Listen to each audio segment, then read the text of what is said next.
Yo, yo, yo, yo, yo, yo, yo, yo, yo, yo, yo, yo, yo. What's going on? What's going on?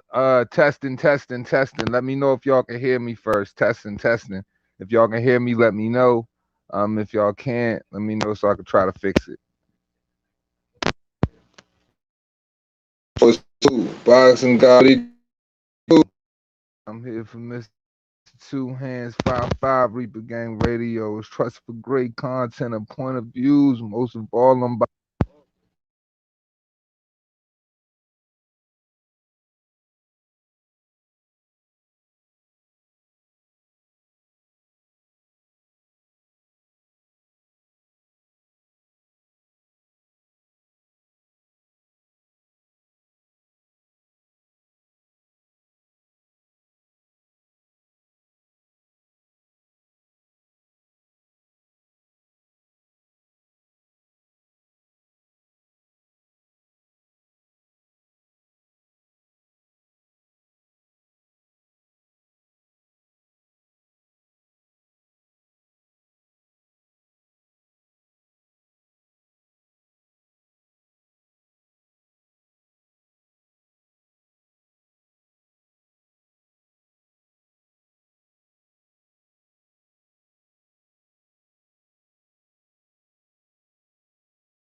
All right. Are we straight yet? Let me know if we good, man. We good? What we doing, y'all? What we doing? What we doing? What we doing? What we doing? What we doing? What we doing? We on? What we doing? What we doing? All right. What's popping with y'all, man? Okay, and like I was trying to say earlier, man, shout out to the whole motherfucking Reaper gang, man. Arlie, what's good, sweetheart, man? Top of the evening to you. DT3, what's goody? Merle, what's goody? Jeff, saluto. Drew, what it do, cuzzo? Javi, okay. This is what we doing, huh? Chris Price was goody. Bruce Ford was popping. JD, what's going on, my guy? Yeah, man. It's been a while. Don't ask me. What's popping with you? Yeah, man. LeBron, what's popping, my G? Yeah, man. Boxing God, what's good? My God, what's good? Okay. Chin Smoke, what's good with Smoke, though? Yeah, man. It's been a while, man. No Reaper Gang Radio last week. We got them edits in though. We starting to twerk a little something, man. What's popping with everybody? I know it's a lot to talk about out here, man. Let's do it, man. What's up, man? What's on the people's mind, man? I know it's a lot of rumblings out there in the boxing world. You know what I'm saying? It's like, I mean, look, man. What do y'all think about the new WBA Super Champion, man? What do y'all think about the new WBA Super Champion? Crowned at 140 over this past weekend. Two knockdowns and a finish by a body shot in the later rounds. I'd say in the 11th, I believe it was. I mean, I'm doing great, Merle. I can't complain, man. I'm doing fucking great, man. Everything is great. Everything is how it should be, man. No complaints, man. No complaints. You know what I mean? Motherfuckers is complaining, and 9 times out of 10, motherfuckers ain't listening. Or they pretending like they listening. Because motherfuckers ain't with all that complaining shit. Yeah, man. So, yeah, what y'all think about your boy, man? WBA super light champion, man. Tank Davis. It was a good fight, though. Good fight, man. Nah, man, everything good, man. Nah, man, like, my uncle got this fucking company, man. He got this company with all these major fucking contracts with all these dealerships all over St. Mary's County, and shit moving so fast that his head's spinning, and it's like, we're doing really good. So, you know, I'm lending my managerial expertise to what he has going on, and you know, getting to the money. I think like we all do. But other than that, yeah, man. Yeah. Boss is always good. Yo, Lomachenko shine, man. Lomachenko shine. Very, very proud of Lomachenko this past weekend. I think, you know, if anybody was giving Lomachenko the whole you know, after Teofimo thing, that Lomachenko wasn't who Lomachenko was before then, you know, minus the delusional motherfuckers, then they needed, you know, if that didn't reprogram they thinking, I don't know what will, because he went out there and he did what the other guys who fought him couldn't do with him. And I mean, you can say whatever you want about the other guys, but I mean, he dismantled them. He dismantled a pretty big guy, you know, a pretty big tough guy too. I mean, shit, his fucking eyes, shit.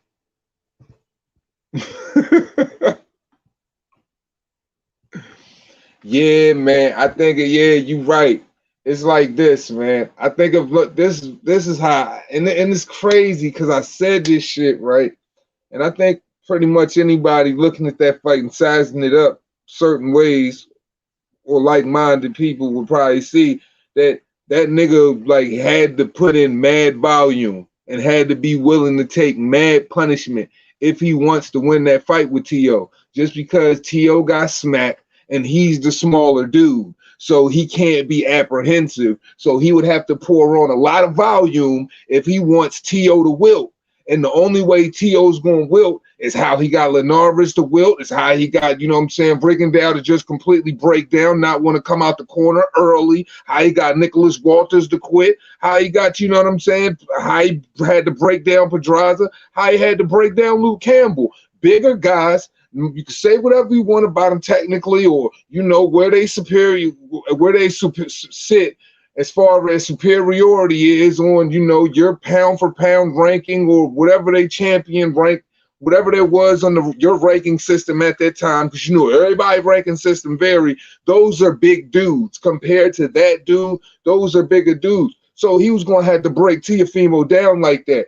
So the moment he came out there and decided to get all fleet of foot, bouncing and moving and shit, I said, oh man, you know, one or two things is getting at him. He either apprehensive of the power or he got hit with something in the body and he didn't like the power. So that was, you know what I'm saying, the downfall to him early.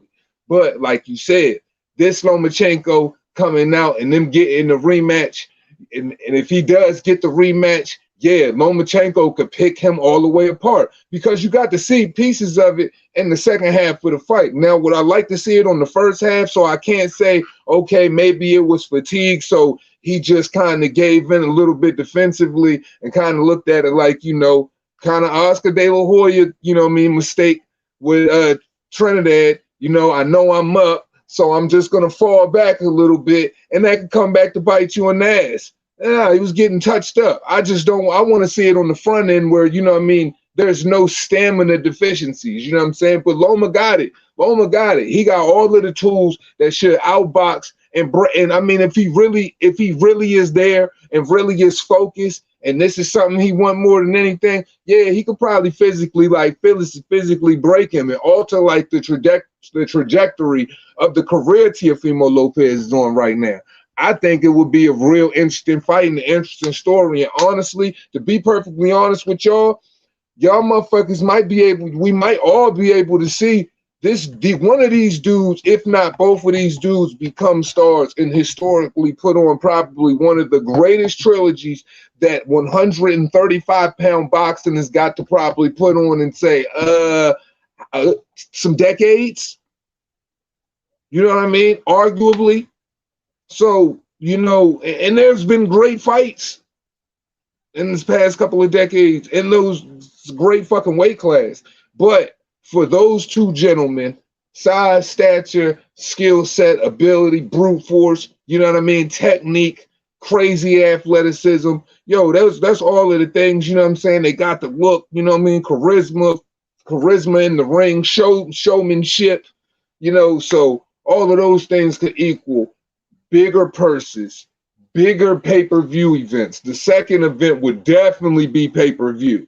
It would definitely be pay-per-view. Because if you go on the street and you got fucking cops just, you know what I'm saying, asking you to run it back and everything like that, it gave you a certain vibe in the street that the boxing game really needed. So that would be dope. And the way T.O.'s father is talking right now, I really don't see Devin Haney conversations being in the near and distant future. But, you know, we'll get to critiquing that the way we get to critiquing that when that time's come.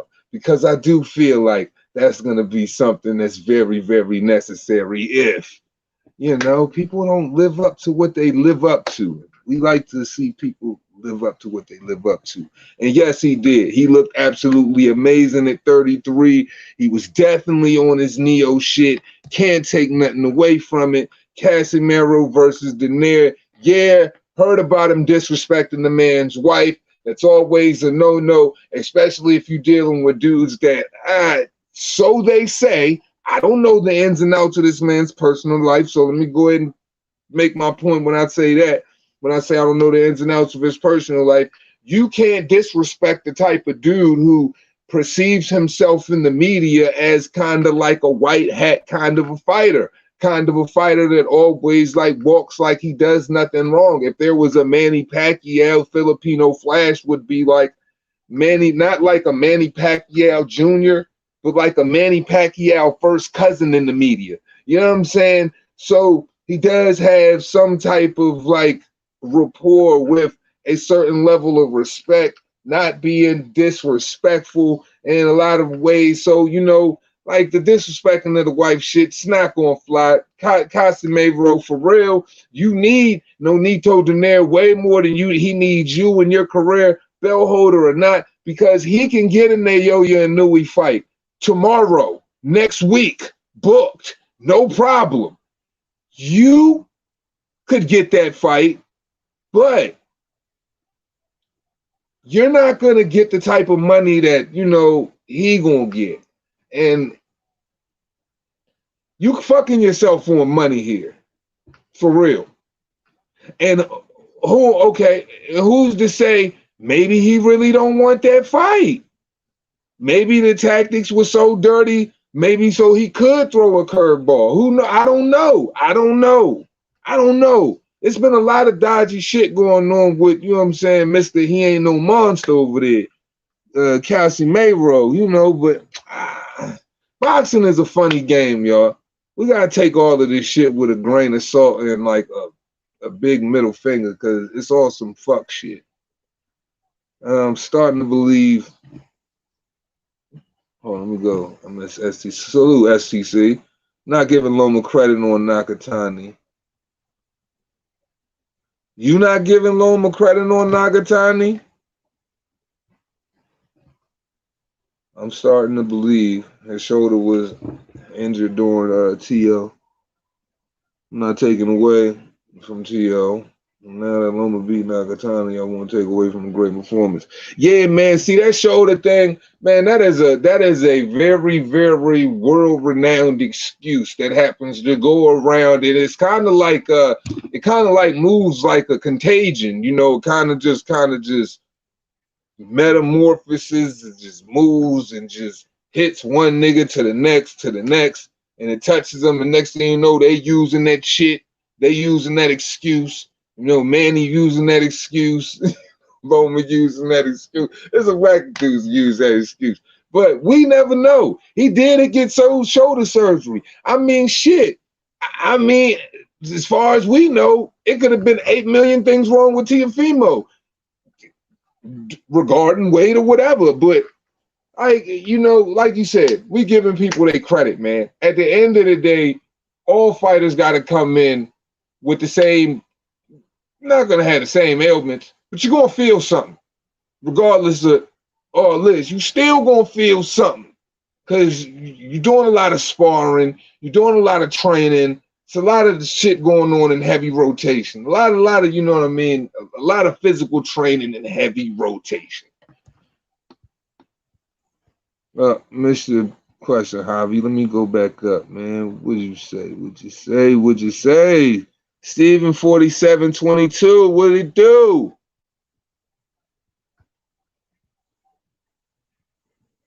Where to go? Oh, there it is. All right, question. So what becomes of Kambosos if Loma fights Tio? So what becomes of Kambosos? Man, look, man, Kambosos got to get his shot. Period. Javi, he's got to get a shot. And I'm going to tell you why he's got to get a shot. Because that man went ahead and stepped aside just so them boys could have the undisputed match. The so-called undisputed match, I should say. He stepped aside just so he could have that match. So in no way, shape, or form should Kambosos be stepping aside any other way. I believe Kambosos should be getting a shot. So, and there's another conversation we should be having too, because there's some other shit going on in the air. Because remember when I was talking some shit about this whole thing, when the fight got pushed back to August all of a sudden, I found that kind of weird, because on 1 minute you got Teofimo Lopez. Now, allegedly speaking, this is nothing tangible here. I don't have no evidence of this. I'm just hypothetically just throwing out something that I possibly believe. Or it could be, or it couldn't be. I don't fucking know. We seen this nigga sipping big ass Campbell's soup bowls, a damn tea, talking on frickin' Fight Hub. Next thing you know, he comes down with COVID. Next thing you know, he's out. The fight's off until what? August. Then not even a week later, now what are we hearing? we're hearing the damn what? The fight's been pushed back further than August, and now they talking about Lomachenko. The fuck is going on? The fuck? Like, I don't know. Like, y'all tell me, do the shit seem weird to y'all? Seem weird to me? I don't know what to make of this shit, bruh. I really don't. And the crazy thing is, I fuck with T.O. hard. And you know what I'm saying, Mitten Jr., you know, you might feel whatever you might feel. I respect you and I fuck with you too. But what is it? Can your son not make weight?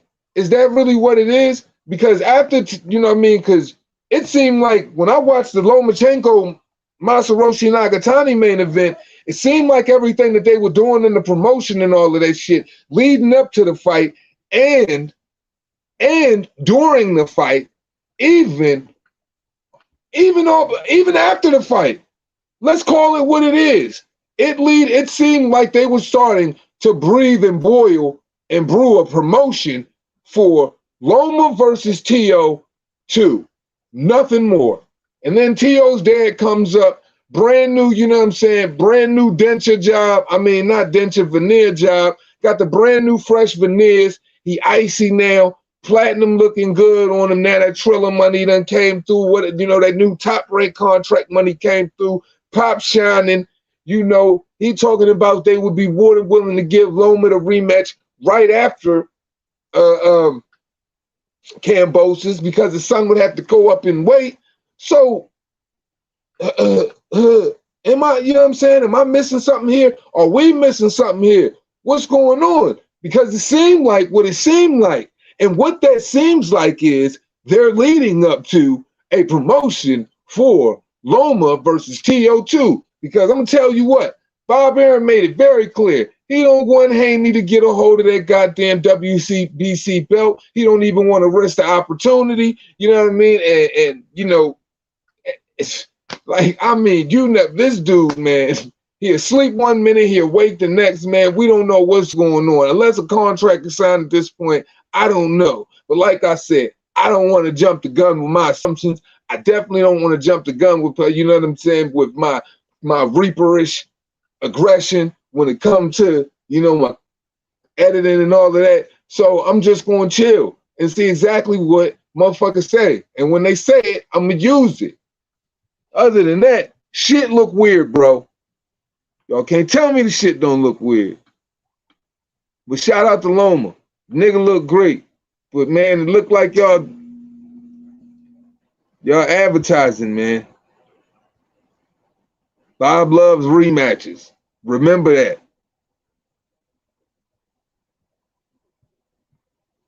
Just sliding through. Salute 2 hands. Carlos Rosado, man, appreciate you as always, good bro. Always showing love, man. Definitely much appreciated. Always appreciated, homie. Always. That goes without saying. I had called it Loma by the 9th or 10th round stoppage because the Felix fight took a lot out of dude. Plus, homie wasn't good defensively sound. Yo, that's a fact. That's a fact. And that was one of the things that, you know, that I was saying, I believe, on H when I was talking to Sheldon Moore. Shout out to him and Brotherhood and a couple other dudes, I think exclusive. Shout out to him and a couple guys that was on the panel. And yeah, shout out to H Money. Go subscribe to the channel if y'all have it, man. Great energy, funny dude, you know. And I was just saying basically that Lomachenko, his technical prowess, man, just gonna give Nagatani hell. He's a very sloppy fighter, man. Not the fastest dude in the world. You know, he ain't gonna be able to deal with all of that pizzazz and, you know, skill pay the bills. I said the only way I see Nagatani even winning is trying to use his size. And if he does anything, he would have to abandon, you know, definitely the opposite of what he did in that fight. Completely the opposite of what he did in that fight, and would have to go to Orlando Salido way. That is the only way I saw that shit working out. Other than that, if you weren't going to use those tactics, if that wasn't going to be your method of getting down during the get down, then I didn't see no way that you could have a technical battle with freaking Lomachenko. Now, I ain't no stranger here. It don't take a fucking 2-year-old or even a fucking forming baby, the baby's fucking brain to figure out that you ain't gonna beat Lomachenko trying to fucking box him. If you're Masaroshi Nakatani, I'm sure he freaking knows his abilities and well within how he works within him. And if he didn't, man, shit, he's gonna check himself after he watches that fucking videotape because his eyes are fucked. Shout out to Nakatani though. He's a tough son of a bitch. What's crazy, right? Y'all hear all of this talk about orbital bones, right? All of this orbital, fuck that word. You know, the O bone. We're just gonna call it the O bone. I done said that shit so much, I need a drink of water. People put so much emphasis on the injury and how you can't battle through and who should be able to give up and who isn't and who doesn't have the right to give up and give this person, you know, flack, and let's not give this person flack when he gives up, because you know there's like a level to giving up. You know, it's like it's okay for a person to have some broken shit over here, and depending on who he is or how he might conduct himself in your mind, in your life every day, what you see of him on boxing, you're like, fuck it, you know what I'm saying? Like, he fucking broke himself up, so I'm going to give him a pass. But then there's that other fighter. Oh, there's that other fighter. If he has that same injury, oh, fuck him, blah, blah, blah, blah, blah, blah, blah, blah, blah, whatever. I feel like the whole orbital bone shit, niggas be overweighing that shit because Nakatani fought with a broken a broken O bone. 2 fights, back to back. What? Teofimo and Verdejo. Did he quit? No, he didn't quit. So why do we? So can we just not make excuse for these other big teddy bear ass niggas or anybody who's ever made an excuse about their or any fight fan? It ain't even about. It ain't even, my bad. This ain't even about fighters quitting. I'm gonna give right back to the answering the chat because that's basically what I'm here for. It ain't even about fighters quitting. It's about, damn, I'm high. It's basically about when people mention that orbital bone shit, they act like fighters are never ever the fucking same. That is so not true, bro. That's not true. Because if Nakatani can go through hell with gasoline drawers on, come out of it, and look like a much better fighter and increase his stock off of who's now a unified champion of the world at 135, and then go fight another tough guy who socks him more than once and puts him on his ass and battles through it and beats him. And thank God he beat him, because considering we found out the type of dude he is, to turn around, like no more excuses for that. That shit, so that fighters are never the same after an injury like an orbital bone. I'm tired of that. I'm done with that. We ain't doing that no more. H Money salute. I just shouted you out, big dog. I just shouted you out, big dog. We done with that. We done with that. We done with that. Justin Trouble, salute, King. What it do? What's goody? Slide tendencies. What's goody with the ball? I just believe you earned your shot. Get a man a shot. That's the thing. And if the man earned a shot, give bro a shot. And that's the problem with these dudes. These dudes finesse it and they move it however they want to move it. They like, yo, because like I said, man, contrary to what we see and what they tell us on TV, man, like, yo, man, we know it's, man, look, man, face it for what it is. It's the idiot box. And all we doing is we paying attention to a show. And they only going to let us see what part of the show that they want us to see. It's on us. Thank God we got this shit now and everything. Like, it's on us to try to, you know what I mean, take the pieces that's missing and formulate our own opinion and hopefully become the strongest one with facts that we get that are, you know what I'm saying, that we know are quoted from, you know, world-renowned journalists, et cetera, interviews that we've seen with our own eyes. We can see what it really is, but the fact still remains, bro. The fact still remains.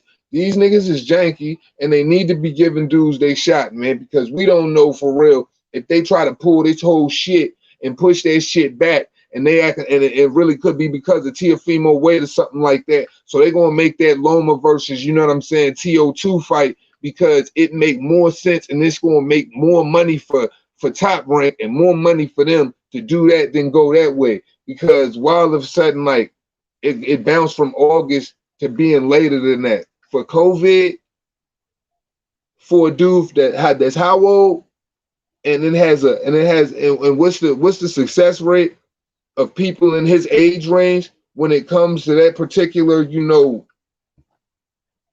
strand of virus? Oh, exactly. It's like a 99 percentile, and possibly a little extra change sprinkled on it. I ain't feeling like, yo, yeah, man. Yeah, I called it, Sly. I called it. You know, it's like, man, Loma. I look, man.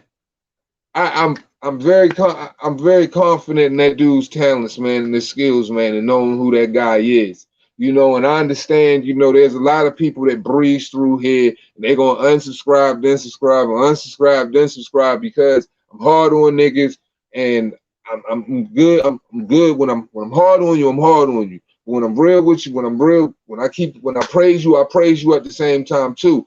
But we gotta keep this shit an even playing field because we gotta make sure, man, we can't never let these dudes slide with just being good all the time, because then that means, you know what I'm saying, the whole game, what are we there's no precedent being set. There's no bar.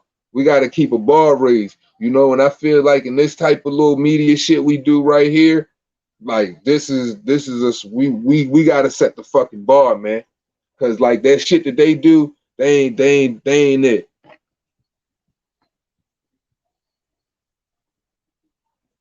Oh, he got the dentures, all that. I thought that was the I thought bro took out the Johnson, got the veneers, the veneers now. I was like, damn, I said my nigga got the platinum busting with them motherfucking veneers, bro. Yeah, hobby, man. I'm just like, yo, like, what is it, bro? Like, really, like, what do y'all think it is, man? What do y'all think it is? The fight was in June. It got pushed back till August, and now we don't even have a date. We just know it's going to be later than August, and that's an indefinite thing. Like it's going to vary. It could be fucking. They could say it's fucking December, and then fucking going in like December and shit. You know, by that time, headlines going to switch. So many other things going to go on. Man, it's like, you know, time.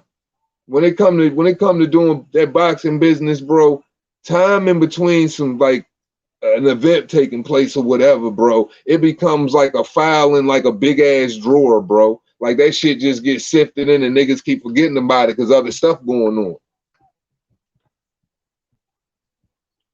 No, look, what it do, King? Like, I don't know, man. It just seemed like real weird to me. I just don't want to put nothing on the kid and say, hey, man, like, y'all, like, cause like, why why would you duck? You're not ducking George Kambosos. Like, that can't be it.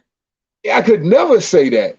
Like, yo, unsubscribe from my channel if I ever was the goofball to say some shit like that. And if y'all hear somebody saying some stupid shit like that, y'all need to unsubscribe. Unsubscribe to the motherfuckers. And if you don't, y'all need to tell them you need a good ass slap in the motherfucking face, man. And a 5-year-old need to kick him in his balls and some shit like that. Because you can't got no business even talking or even formulating a sentence with even the thought to think some shit like that.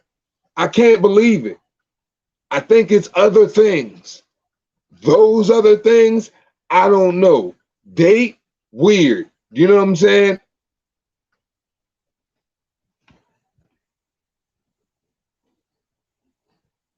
This shit out of control, man. Now, like Dig, right? So you heard the fight. You said you heard the fight fell through because no Nito wanted VADA testing. Ooh, ooh, ooh. Could that be so? Could that be so? Let me look a little bit more into that. You know what I'm saying? I don't want to speak on things that I do not know. But that's something I would definitely like to look into, though. That's interesting. That's interesting. Cause son, like, but you know the last thing to go is your power, man. George Foreman was playing in the niggas. I mean, knocking niggas out. Niggas like 45 plus, giving niggas big bong, knocking them out. Knocking them out. You know what I'm saying? And so you know, when you old, you in your Renaissance man phase, you know that rocker, you know that FAH, you know that's still there. You know that's still there. So I ain't never going to doubt no Nito. You know what I'm saying? I ain't never going to doubt the Filipino Flash having that crit act, because you know he got that crack in them gloves. And then said he was going pay for him. Janae said he was going to pay for him and Casimero. Oh, okay. He isn't signed up to VADA. He signed up to CBP, the Clean Boxing Program, but not VADA full testing. He applied after the fight was canceled. So he applied for VADA after the test was canceled, but he was in the Clean Boxing Program. Now, the Clean Boxing Program. See, now I need a little bit more. I would need a little bit more elaborate detail on how the Clean Boxing Program works, separate of VADA. How the Clean Boxing Program works, separate of USADA, and like pretty much how they might, I mean, I would need to know the more so the inner workings of the Clean Boxing Program, so I would be able to narrow it down and say, well, Nonito Donaire might be doing X, Y, and Z, hypothetically speaking, because it's laid out so and so in the usual protocols here, and you know what I'm saying. But I don't have that, so it's a lot. So that's just more. It's just more shit for me to look into and be knowledgeable on. So it's definitely a great fucking conversation to have here, and the weeks to come on Reaper Gang Radio for sure. But it's unfortunate because it's an amazing fucking fight, and I don't think the fans should be deprived of it, especially if you just have to look at Premier Boxing Champions in a whole. I mean, shit, just look at the fucking just the 2 videos I just did on them last week, and I mean, like, usually when I do a Charlo video, I mean, the traffic, it is what it is. But I mean, the traffic's pretty steady on that one, and it hasn't gotten one dislike. So that just lets you know that Jamal Charlo is really not as liked as people believe he is, and people are kind of like fed up on this bullshit. Now, there's the main reason I wanted to talk to y'all is about Deontay Wilder in this upcoming fight, because it's odd to me, for me not getting any dislikes on the Jamal Charlo video. I mean, not one. Not one. I mean, like 50-something likes, no dislikes. But then, on the fucking Deontay Wilder video, I got like 12. You know what I'm saying? But we're gonna go into that. We're gonna go into that, you know what I'm saying, in a second. But remember that I brought that up, because that's the reason why, you know what I'm saying, that's where I'm segueing, you know what I'm saying, this recipe. You know what I'm saying? That's where I'm gonna cook this recipe at. Because it's just wild to me. I'm fucking wild. I'm fucking shocked. I'm in awe. Like, for real. Like, honestly, bruh, like nigga, I can't make no sense of this shit. And I'm sure we probably done had this conversation, but we gotta have it in a different way when it comes to Deontay. For real, because Deontay Wilder, it's incredible. It's almost incredible. It's like, motherfuckers, I'm gonna hold that down. I'm gonna look at these comments. We gonna talk about it because I know I'm gonna go off when I start talking about this shit. Carson Railroad enrolled 2 hours after the deadline. So Kasi Mayro enrolled in invited 2 hours after the deadline. Clean boxing program test between fights. It is VADA operated, but it isn't the same as full VADA testing.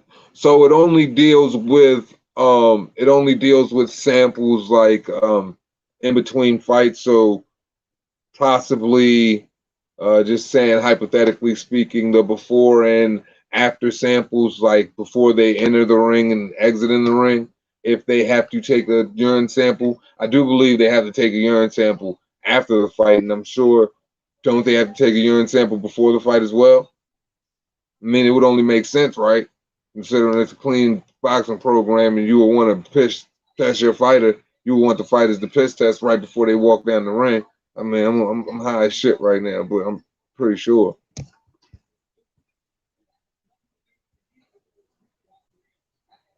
But in a clean boxing program was different. Yeah, man, I gotta look and see their differences. What makes them so different? And yeah, like wow, like what could either one be gaining or losing from whatever they doing over there? You know what I mean? Or who's more at fault, or who's it seem a little bit more, it seem a little sus, as we like to say over here, suspect. Bobo Lil Shoe, salute my guy. What it do? Man, I'm just, you know what I'm saying, loving this thing we call life, man. I can't call it. James Bell, what's goody? Yo, what's up, bro? Did you see when Wilder tried to bench press 300 pounds? Laugh out loud. No, but if he did that, I'm sure it's going to be something that y'all going to be seeing on Reaper Gang Radio in a pretty hysterical way. Because, like, man, yo, did y'all check out in the video this motherfucker had on?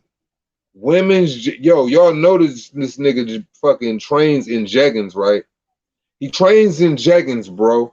I'm not like men like Nike Dry Fit, you know what I'm saying? Like running compression pants and shit. Like, not that. I'm talking like women's jeggings. He had on like some like palm tree joints, some Miami Dade can't like some Miami South Beach baby blue with the sunrise with the palm tree on the side. Don't mind me. I'm pajama Duce kicking it right now. You know what I mean? With the palm trees on the side, like yeah, like the nigga like he trains in jeggings, my dude. And you know what I'm saying? Like he trains in jeggings. No disrespect to the queens that, you know what I'm saying, watching on that and are watching the channel. You know what I mean? When I said my dude, because I know some ladies being here too and are in here. Don't ever want to forget the queens. You know, y'all would make this boxing thing go round. Especially my first lady. Yo, man. Yo, man. Like, yo, what was funny, right? I was going to take this whole animated arrows and shit, right? And I was going to have like fucking, like, I was going to have like a little animated arrow pointed at her phone.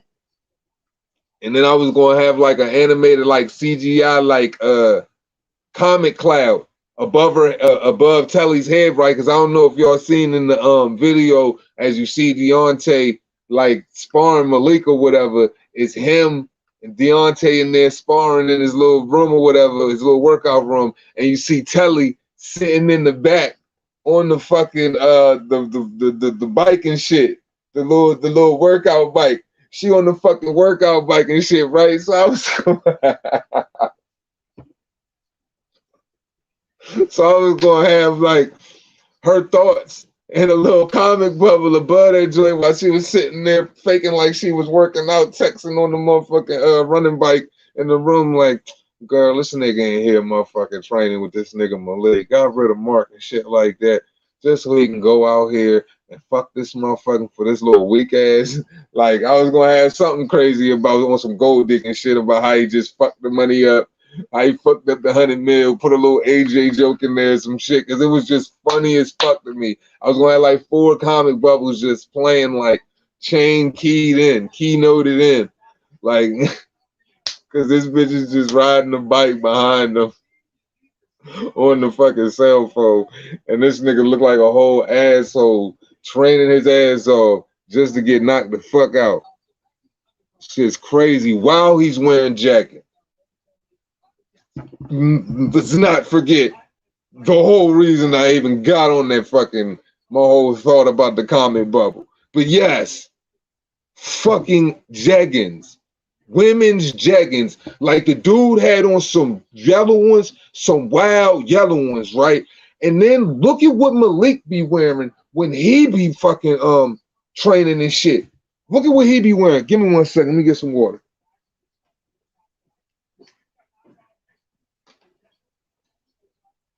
Look at what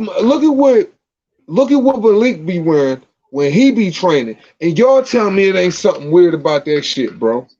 Who the fuck? I'm dead ass serious, bro.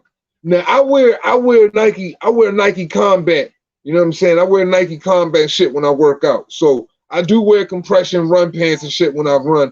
I wear shorts over top of them. No, I don't just run in the fucking compression pants or nothing like that. You know what I'm saying? I wear, you know what I mean? I got compression shorts and shit, but I wear fucking shorts over top of them because them bitches look like fucking spandex.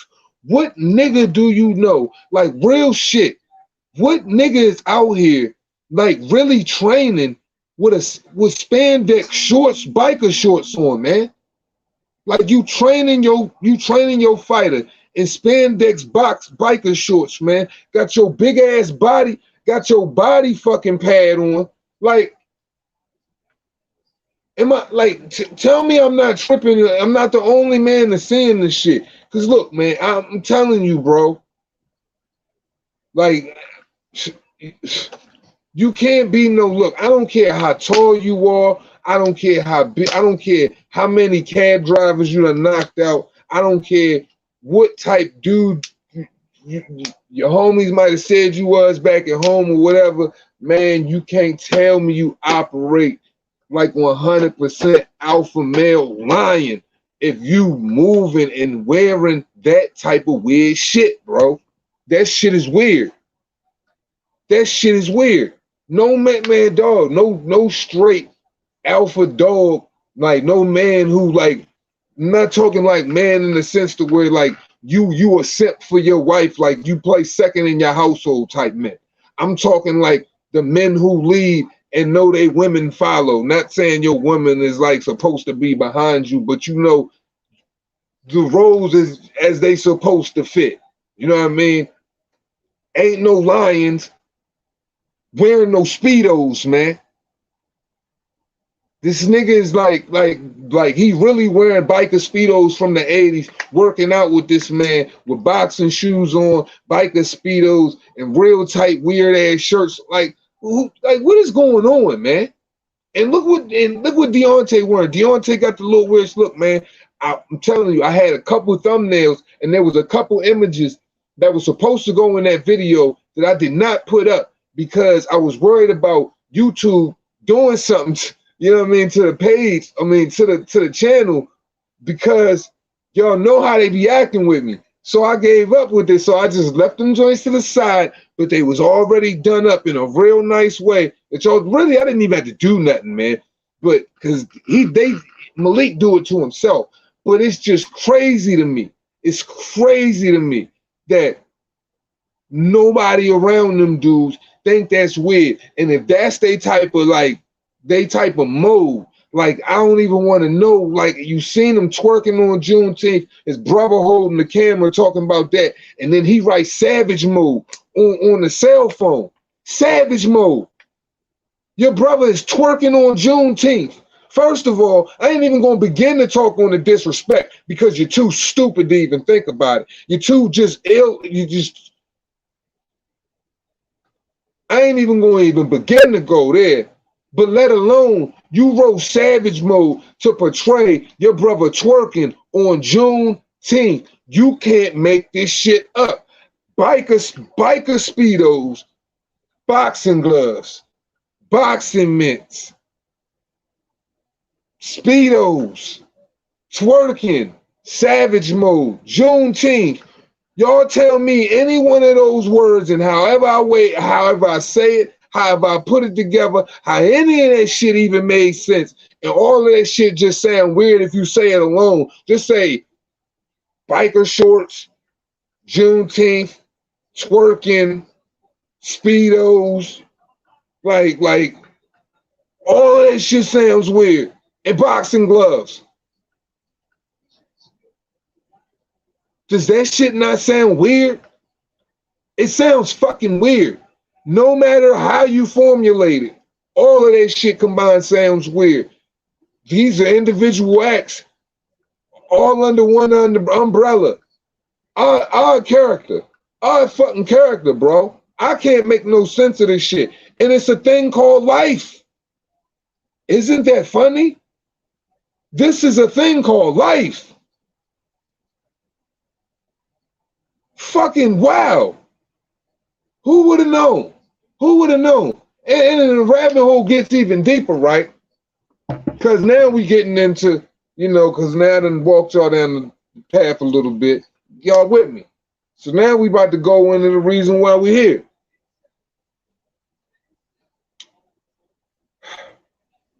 Now, I've made videos 2 years, editing. Didn't probably start doing that until, say, we started getting in about the 7th, 8th month. Rocky in the first 8 months. I'd say first year and a half. We really started getting going with the Deontay Wilder work. Now the hate is normal. You would suspect this was Deontay Wilder 1 post-fight passion. I get it. I understand it. He got 2 knockdowns. You're not going to let the rest of the shit that you've seen in the fight sit in your head regardless, because in your mind of justifying it as a fan with, I'd say,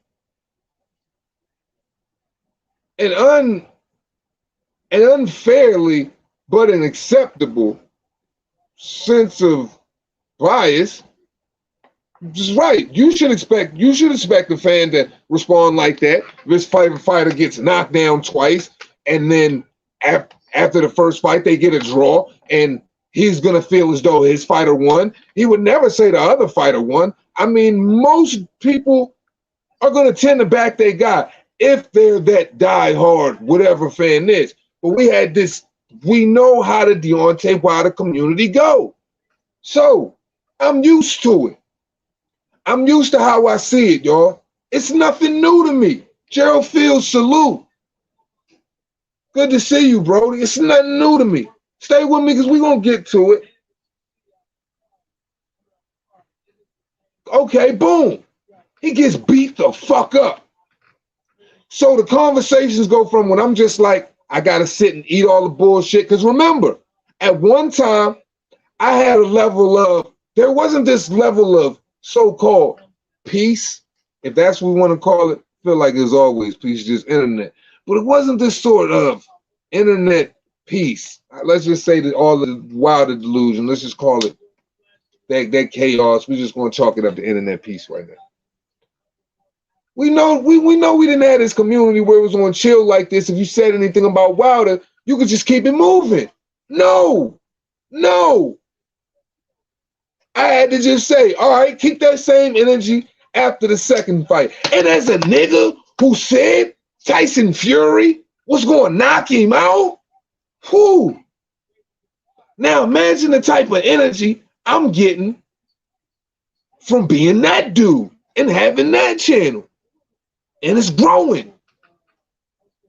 People catching it a little bit. They're kind of fucking with it. Shout out to y'all for fucking with it. So boom, I'm really getting it. This pillow-fisted motherfucker, you telling me he gonna knock out Deontay Wilder, blah, blah, blah, blah. You see him get knocked out, blah, blah, blah. We know the arguments. I don't gotta talk to him. I don't have to elaborate that because that's not the reason. We're here. I just got to segue, y'all. We got to get there. Now, imagine all that shit I'm dealing with. So, boom. Finally, we get to February 22nd. Same day of the fucking fight, I got to put my grandfather in the ground. Same day, boom. Bury my grandfather in the morning, and I got to watch the fight and eat. I don't know. Weird shit. So then, boom, after the fight, crazy 7 rounds. Crazy 7 rounds. Nobody predicted it. Everybody called me crazy. Deontay Wilder fans, Tyson Fury fans even fucking might even said I was a melt or some shit like that. At one point, yeah, I was a melt. Saying that Tyson Fury was going to walk down Wilder and knock him out because, you know, Wilder got that foul. You know what I mean? So, Wilder gets his ass whooped. I know the internet world going crazy. What I do? I cut off my phone. I waited all the way until the next day. Cut that shit on. Watch. Niggas is like, yeah, 2 hands. You was right. Whoop, whoop, whoop, whoop, whoop. We know the shit. Where all the Wilder fans go? Where they go, y'all? I want to know. Where'd they go? Put some gas. Put a ghost in the chat.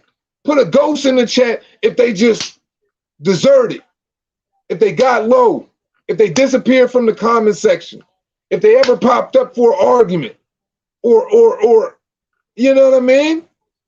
Put a fist up if they stood strong. I need to know. Where were the Wilder fans? After February 22nd, after I predicted on Reaper Gang Radio, he would knock him out, walk him down, knock him out, do it in less than half of the damn fight, do it in less than 9 rounds. Where was they at? Where were they? Am I missing something? Where the fuck did they go? I mean, my shit was like, every time the COVID marathon continued, they disappeared. They was all aggy. They was all aggy in their feelings, threatening my life, saying I was a coon, everything under the sun. And see, this isn't about me, but well, kind of it is, but it's bigger than me because the conversation is going to jump and it's going to become a we thing because it's something that we all need some understanding on here. And then they all disappeared, right? Okay, we got some ghosts in the chat. So niggas is saying they on mute. Shout out to David Watkins. He said they went to bed crying. James Bell said the same thing. Fury was going to knock out Wilder. People looked at me crazy too. Laughing emojis. I know that feeling. I felt it. I felt a whole lot of other ones too. Reserved in mind. Because it just took, things have to take time. You know what I'm saying? But they just disappeared. It's okay. The dude got fucked all the way up. I mean, belittled to a fetal position, treated like a baby, newborn, cradle, packed up, put, stuffed, all the way back up the uterus. I mean, straight Vince Carter, armed in the net, the vagina, shoved the baby back up in the uterus, kind of owned this nigga. I mean, rolled him up, smoked him. I mean, treated him like the 90s, used a fucking Philly Titan, all chocolate, cracked his ass, rolled him up, smoked him. I mean, then he went as far as tasting the tip, when he sucked this punk ass juice out his ear, doing all types of wild shit to Wilder. I mean, he literally had some full-on sadomasochism with this guy in the ring. We witnessed this. I mean, it was a whole S&M, like triple X rated, like horror film. I'm talking snuff film. It was a mixture of things on top of things on top of things on top of punk juice sipping, on top of Wilder's legs just getting a little wobbly on top of, you know what I'm saying, his brain's just getting a little dodgy. I mean, it was just a lot going on. And I mean, all in all, I mean, through all of this freaking, I mean, this was probably the worst freaking, I mean, this was probably the worst Black history freaking message that was ever sent out in the world. I'm talking about some black, white, supremacist kind of ass beating Django reversed Unchained fucking featuring fucking the Gypsy King Tyson Fury, just absolutely everything but the goddamn side of me, everything but the goddamn side of me. It was just out of control. We watched this guy totally get unclothed, undressed, beat, confused, left on the middle of Route 66, trying to figure out which way to go. Somebody done slipped a Mickey, a little bit of acid, DMT, peyote, you name it. He got it. He was under it all. They disappeared. Now, they disappeared. Then we get the floppy glove shit. We get the floppy glove shit.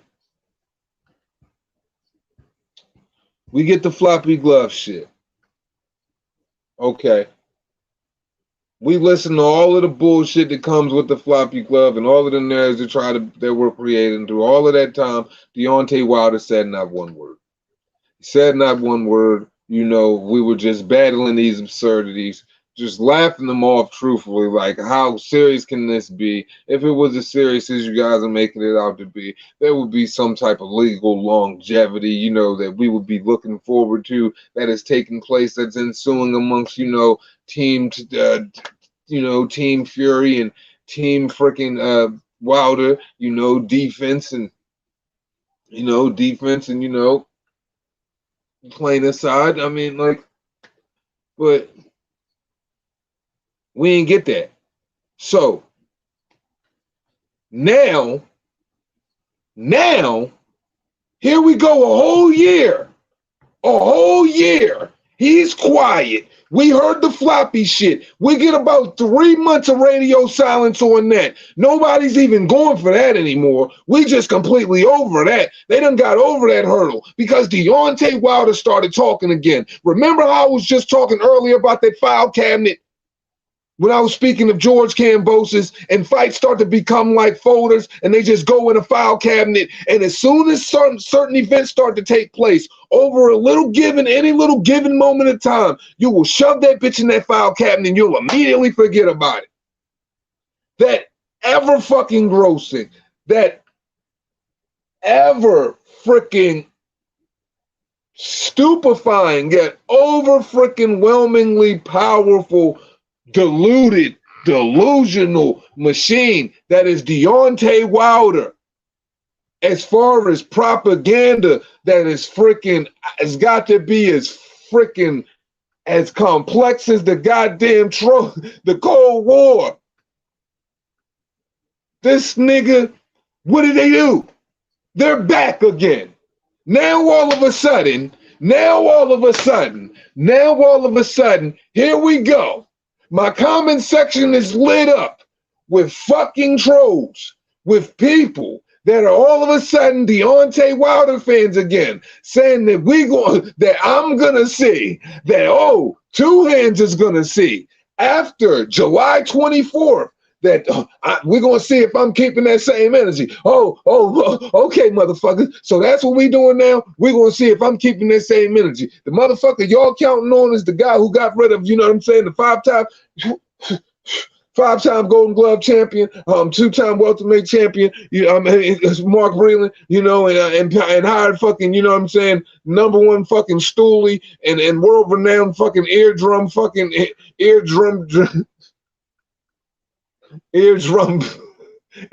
major.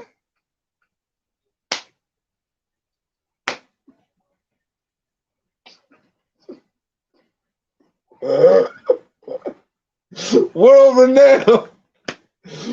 renowned eardrum major Malik Scott, that I'm supposed to be sitting around waiting for y'all motherfuckers to ridicule me with what chastise me with what? Your thoughts of forgoing him having some type of win? What? Where do these people come from? You guys, I don't get it. I'm at the point where I don't understand it. The cult of personality that is Deontay Wilder, where does it come from? Where does it manifest? At what little sticky brown shit at the bottom of a bucket? At what level of freaking brown mold or blue fucking mold? Somewhere festering, just fermenting somewhere on the godforsaken, crustiest part of the world that you could ever think of, that nobody, not even a fucking pig itself, would want to step foot on in the eastern or western hemisphere, would go, where do these people come from? And how the hell do they even still have the gall? How do they even got the gall to even come at me with this shit? I don't get it. You like, yo, I get that I come to understand that maybe that this is just who the fuck he is. And that's just Deontay Wilder. He's just a fake it till I make it type of nigga. I mean, he's done it to the point where he's made about $60 million in his fucking life. So why the fuck would he stop now? I mean, shit. If I faked it to the point where I made $60 million legitimately and nobody can take it fucking away from me, I mean, shit, I'd probably still be playing fucking deluded, dumb, and all the way fucking dickhead too. But damn, like what? Who's paying you niggas? Shit's been salute. Who's paying you? Where did you? It's 11 dislikes. Charlo's video doesn't even have one. So you mean to tell me the entire LDBC?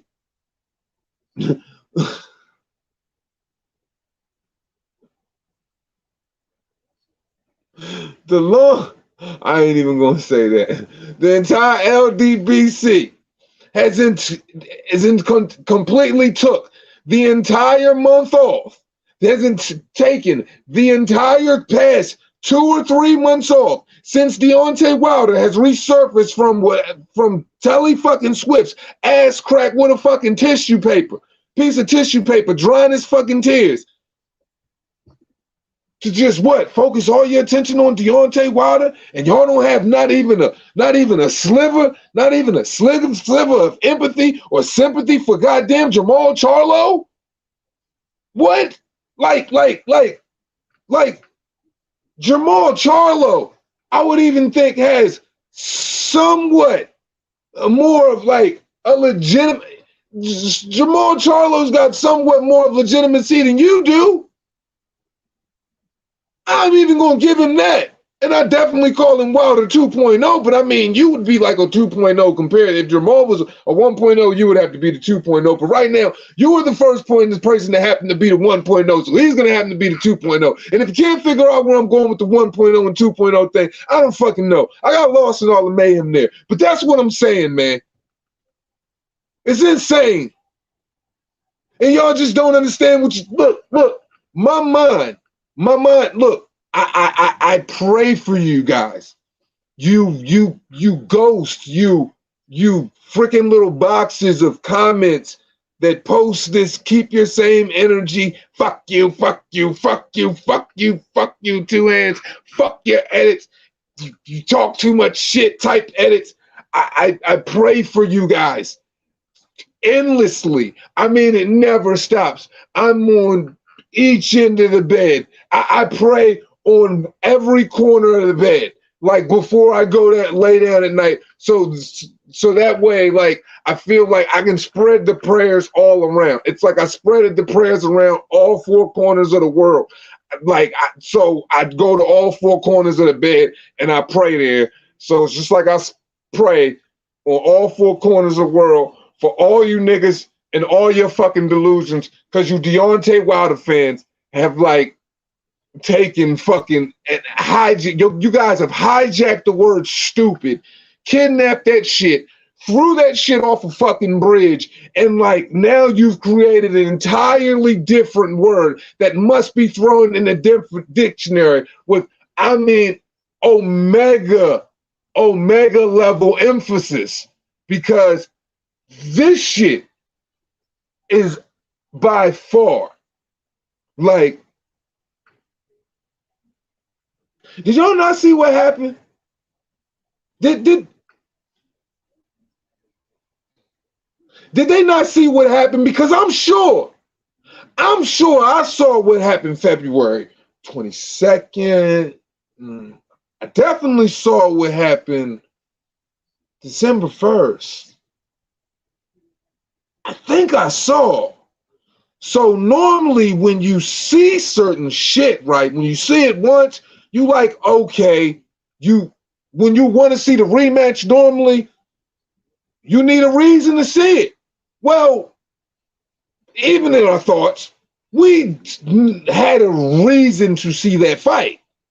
Now, after we saw the second fight, there is nothing, no incentive, there's not even a big girl fucking push, like in a doorway, nigga. And there's this much room, like it's not even a big girl push, nigga. Like in anybody's mind, like what the fuck happened there? There's not. We didn't even get, let alone we got radio silence from you, and we got freaking air horns of your little Twinkie minions. Fucking you know the Twinkie minion. What's the Tay Diggs? What's his name? Tay Jones. What, you know, two times. That one. We got a whole lot of him. Then who else did we get? We got the autopsy report after they buried you with 6-foot-inch nails, mind you, on top of that. But no rubber match, no top 5, no top 10 opponent, no trainer in the no news of trainer, assistant trainer, no news of new training regimen, no news of anything, just nothing but remembrance and replay of your ass getting whipped the first round, your ass getting whipped the second round, then your ass getting ripped the third round, then your ass getting ripped wider the fourth round, then him sipping the punk juice from your neck in the sixth round, and you know Mark Breland seeing the invisible SOS white talent, that shit, saving your motherfucking life. You stupid, you know. And the fans, y'all, stupid motherfuckers, dummies, you idiots. Hey, the history that is near and not yet so far away that you can still visually interpret and know and understand. You can probably still smell the blood on fucking Las Vegas, MGM Grand's floor, from Deontay Wilder being spilled in 6-7 pints of fucking sweet red Twizzler flavored licorice, because the boy's sweet. The boy's sweet. Saw that. So, and all my exaggerated drama and theatrics and all of that shit, because I can get carried away, what am I basically saying there? I just don't understand, y'all, how the fuck these motherfuckers can continue to fucking have this level of confidence, how they can get me with this level of commentary, how I constantly have to deal with these people who had these fucking conversations. Do you know I had a dude who sat with me on H Money fucking channel, and I motherfucking destroyed him. I don't know if anybody was in here that night, but I was on H Money channel one night. I think it was the night of the I forgot which fucking fight it was coming on that night. Fuck. Wasn't a major card that weekend. Was it? It was I think it was a Nui fight weekend. I think it might have been the Nui fight. But either way, nigga, like I was talking about Deontay Wilder. Basically, the raw truth of what it was. This nigga wanted to argue with me. He didn't want to argue. He didn't. It wasn't him refuting the fact that Deontay got beat. Oh no, do you guys wanted to know what I spent 10 minutes of giving him that Reaper work on? The fact that this man wanted to argue about how many rounds Deontay Wilder won in the first fight. One person even believing that he won. I think it was, shout out to my man Shelton Moore, great dude, man. I think he even believed and said after he watched it the third time with the sound off, he gave Wilder, you know what I'm saying? He broke it down saying it was a draw. And you know what I mean? The other dude saying Wilder won, like, I forgot however many rounds. But this is what I'm arguing with this man about. Live. There are fights on. Live fights that could be broken down. But I'm arguing with him live. Not about the fact that Wilder got his ass beat. I mean, beat. Confirming what we already knew about the first fight, considering the dude was out of freaking the gym for 3 years, overweight, on cocaine, and all the way out of shape. Completely forgetting all of that. But you want to argue with me over fucking how many rounds you felt as though he won and feeling as though I'm being disingenuous and with my approach about some fucking rounds. Now, here's something that I want you guys to understand what I took from all of that shit. What I took from that is you didn't even, in your mind, it works like Deontay Wilder's fans, and I think there's probably something like in psychological literature that probably would speak to this and how people's minds work in admiration or in favoritism of another person. Now, you're trying to argue with me about rounds from the first fight. For one, you're living two fights prior to where we're at right now.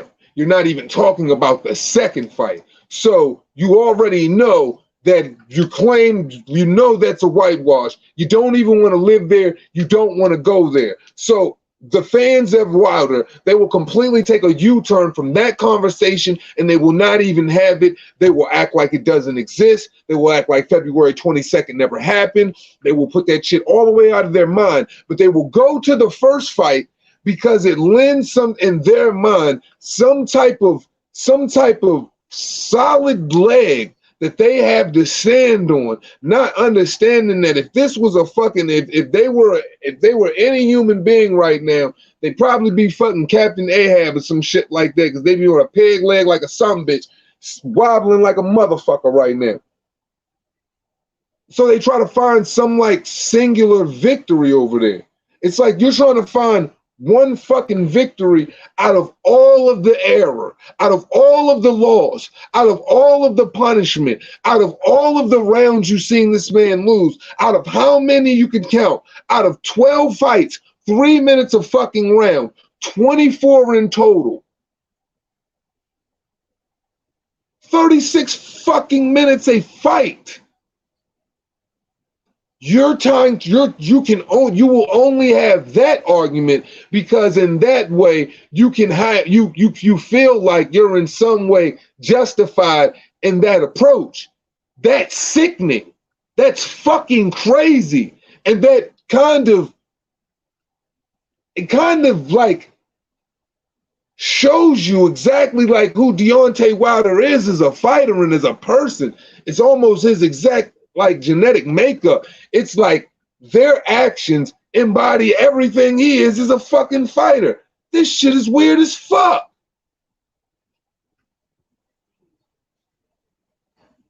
Yeah, man, don't forget, Bruce. Don't forget, man. I just don't get it. Because like it goes past delusion.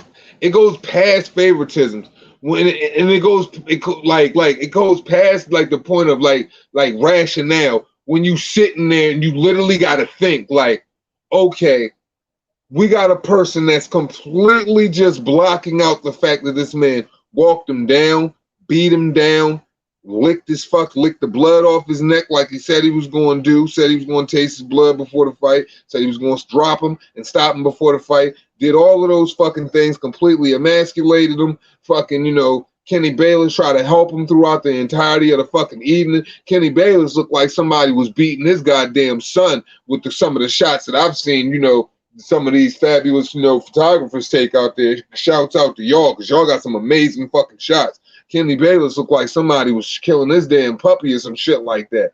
Like, you see all of this shit, and it's just like they can just try to block all of that shit out, bro. It's like, man, it's like December 1st. Let's try to rest the argument here. But now, here it is. This is the resurgence of Deontay Wilder. This is the re-becoming of the becoming. You know what I'm saying? Now we even got him saying, we even got the little fucking stoolie saying 2 times in the background, like he's going to become 2-time champ of the world. Well, who am I to say that he won't? Maybe he could.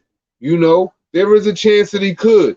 But from where I'm sitting, if all you're doing is taking those fucking 40-second clips, those minute and 20-second clips of him working out and hitting a fucking bag with Malik Scott, a person who took a dive for him so he could get in the position of being a WBC champion, who became best friend, who becomes head coach, who gets rid of a fucking world-renowned fucking fighter, well-known, probably one of the greatest amateurs of all fucking time.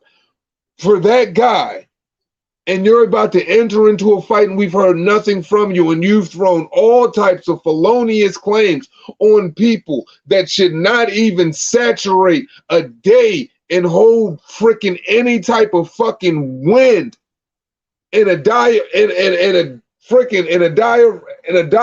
infested tummy. Like, yo, where the fuck does, I don't understand how people think at this point in time. It's going to be different. And I consistently will say the fix is motherfucking in, because 1 minute and 20 seconds ain't going to do it. 40 seconds when Malik Scott ain't going to do it. Motherfucking Malik Luther King Scott Jr.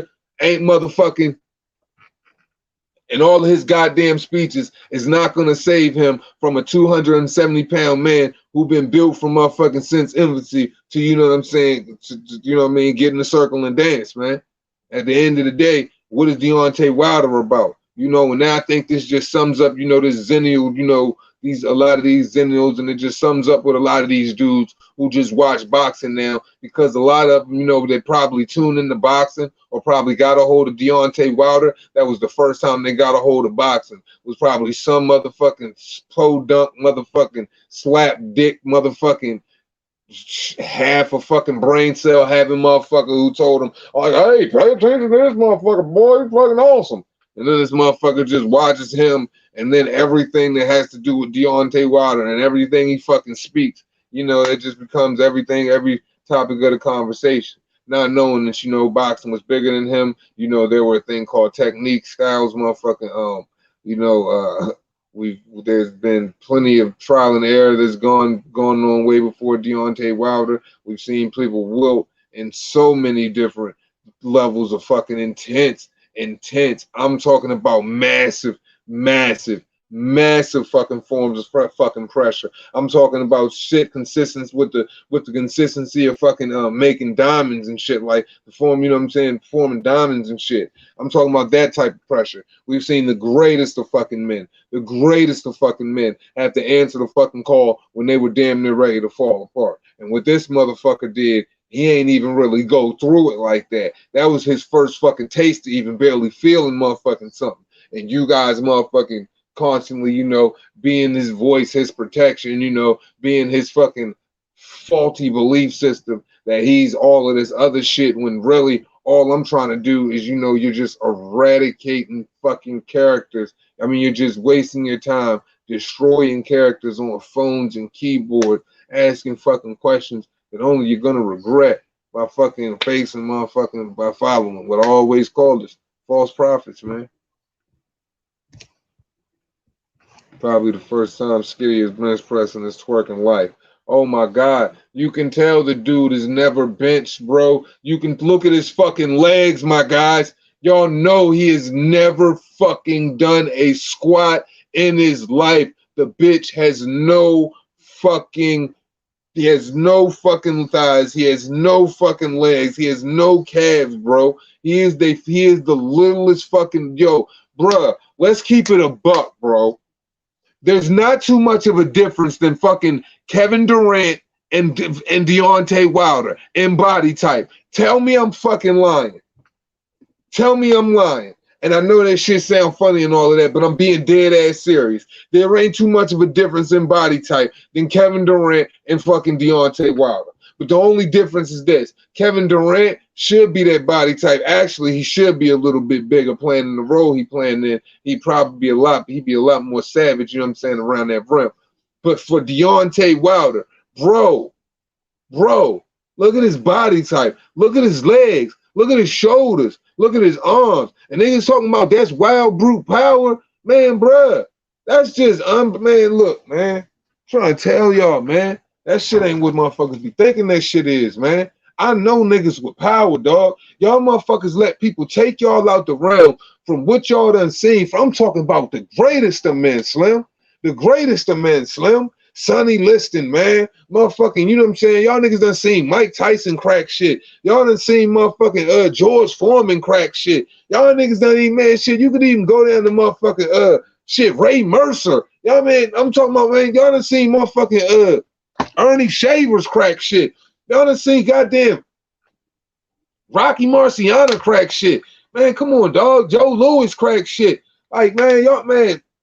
And then Deontay Wilder comes out of nowhere. Y'all see Marvin Hagler crack shit. A rack of niggas, bruh. Man, I'm talking about, man, I can talk about middleweights, man, light, heavy, you name it, bruh. Like, man, Holyfield crack shit, man. Y'all done seen motherfucking rack of niggas crack shit. And y'all mean to tell me that this dude comes out of nowhere throwing punches like a fucking girl and everybody fucking jumping to the moon calling this man the greatest puncher boxing has ever seen? Have y'all niggas lost y'all fucking marbles or what? I'm dead ass serious, man. Motherfuckers got to wake up. Y'all niggas be like, it's like niggas is simultaneously wanting to let people play y'all and lead y'all astray on the regular. You witnessed Joe Frazier, smoking Joe Frazier with the most wicked, I mean wicked left hook you have ever seen in God's green earth in life. The first time you ever felt a breath come in, the first time you ever seen your eyes open up. Nigga, you ain't never seen nothing like that before. You ain't never seen nothing like Joe Frazier left hook. Tell me I'm lying. When you see Ali get hit with that shit, you the only thought that probably came in your mind, yo, this got to be the craziest motherfucker I ever seen in my life to even want to eat that shit. But then we gonna sit up here and act like this nigga Deontay Wilder hits harder than all of that shit? Nigga, you seen these niggas? You seen the niggas Ali fought? Not one, not two. I'm talking about Hall of Famers. You can throw up easily without motherfucking blinking an eye like 10 rings if you was like you was a fucking Celtic, nigga. And we talking about Wilder, a nigga who came in the game throwing punches like a girl, fighting tomato cans, knocking over flubbed out, tubbed out, over the hill, middleweights turn fucking sloppy weight. Straight coleslaw belly ass motherfuckers. Warm potato salad belly ass motherfuckers. And he the hardest puncher in the world. He just got dragged, he got dragged, licked, beat, fucking damn near, look. The nigga could have stole his motherfucking cookies. I'm talking about his man cookies. The one somebody snatched, you know what I'm saying? You'll never get your dignity back. Yeah. And I need to be worried about what? Keeping that same energy on when? The 24th? No, I think y'all motherfuckers need to go fucking catch a fucking Uber, nigga, and go find your fucking brain cells. Go find your brain, nigga. Get a GPS location on your fucking brain, nigga. Pick that shit up, pop that shit back in your skull, and ask yourself if anything you've been rooting for, anything you've been fucking yelling, arguing, trolling, creating 30 fake accounts, woofing your stank ass breath in your motherfucking microphone all day for.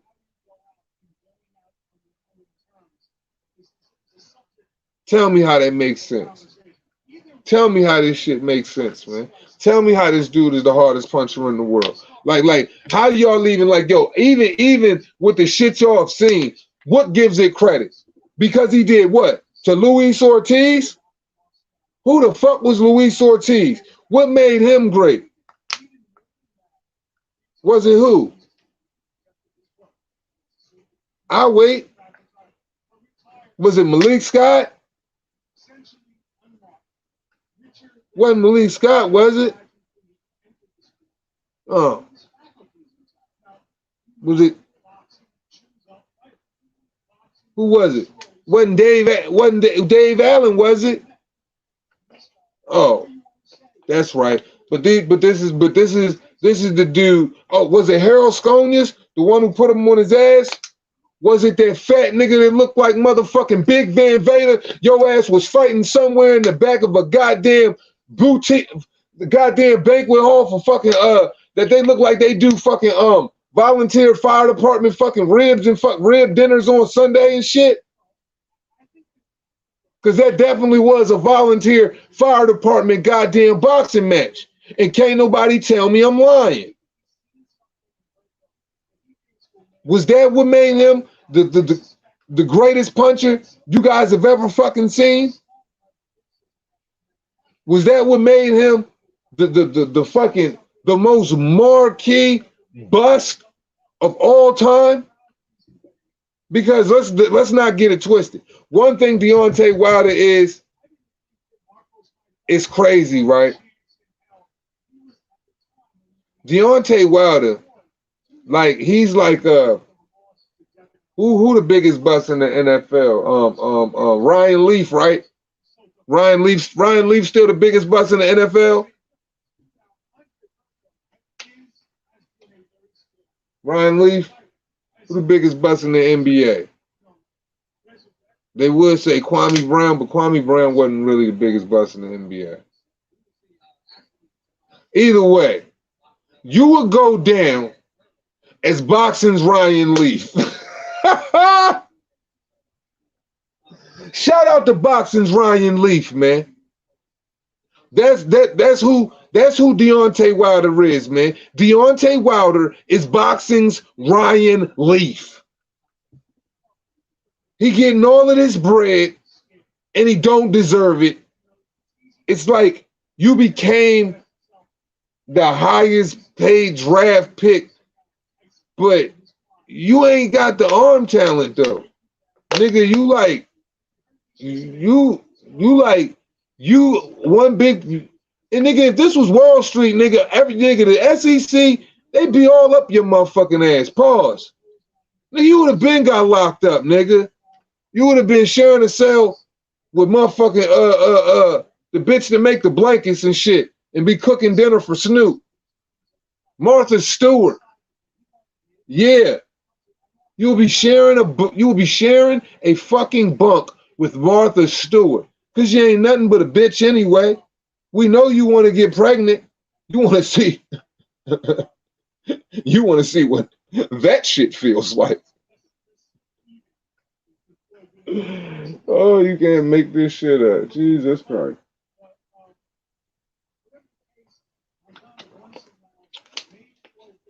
Jesus Christ. The fucking PBC is one big fucking a conundrum of just fucking it's fucking it's like fucking politics, man. It's fucking one big fucking house of lies, man. The PBC just comes out, tell you one thing today. They'll tell you one thing at 7 o'clock. You go fucking fact check it at 7:01 and realize that shit ain't so. Tank Davis, they tell you at 12 a.m. Tank Davis is the WBA super champion. He holds the super WBA title.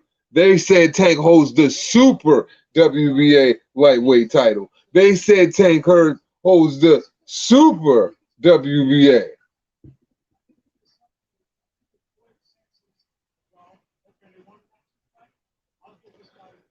They ain't even going to say it's the regular. That's funny. Because I do believe any other time, right? Don't they always say it's the regular? Oops. Did I say something? I don't know. I just think that's what my eyes remember seeing. I don't know. Maybe y'all didn't catch what I caught. Maybe we caught two different things. But I definitely remember every time somebody was the WBA regular champion, he wasn't called a world super champion. He was always called the regular champion. Always the regular champion. Even if they were looking at the belt, like, you know, and if they were respectively going to say it was a super lightweight fight, which in a lot of respective ways it was, they would have still put regular in there.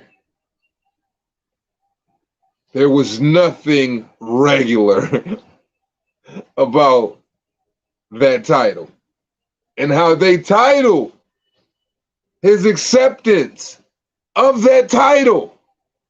Am I missing something?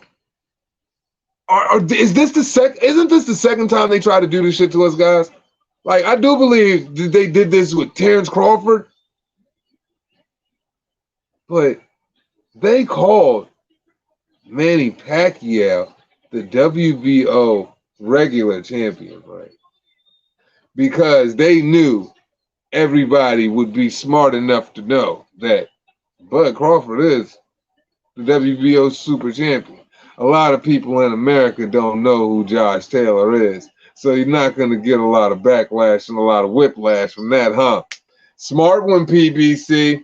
Always thinking with your motherfucking penny pocket fucking five-finger Freddy fucking hustling asses, man. Always fucking quick thinking with your slime ball fucking sweaty fucking towel ring having asses, man.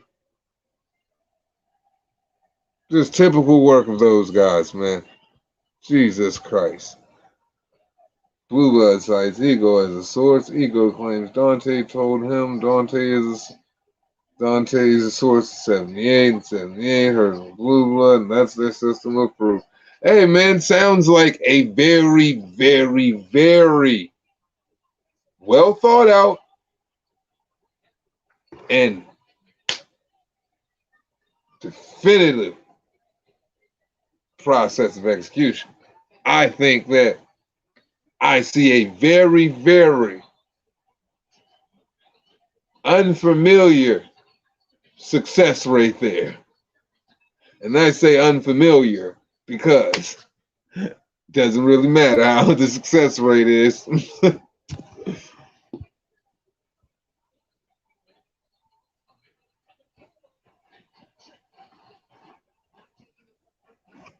He probably refused the sanction. It was a title fight. You know, they probably did. You know, David, they probably said, you know what? We're going to take this motherfucking money and shove it in our pocket and say, fuck yeah. We don't pay sanction fees to you bitches. My office hours are from 9 to 4. 9 to 4.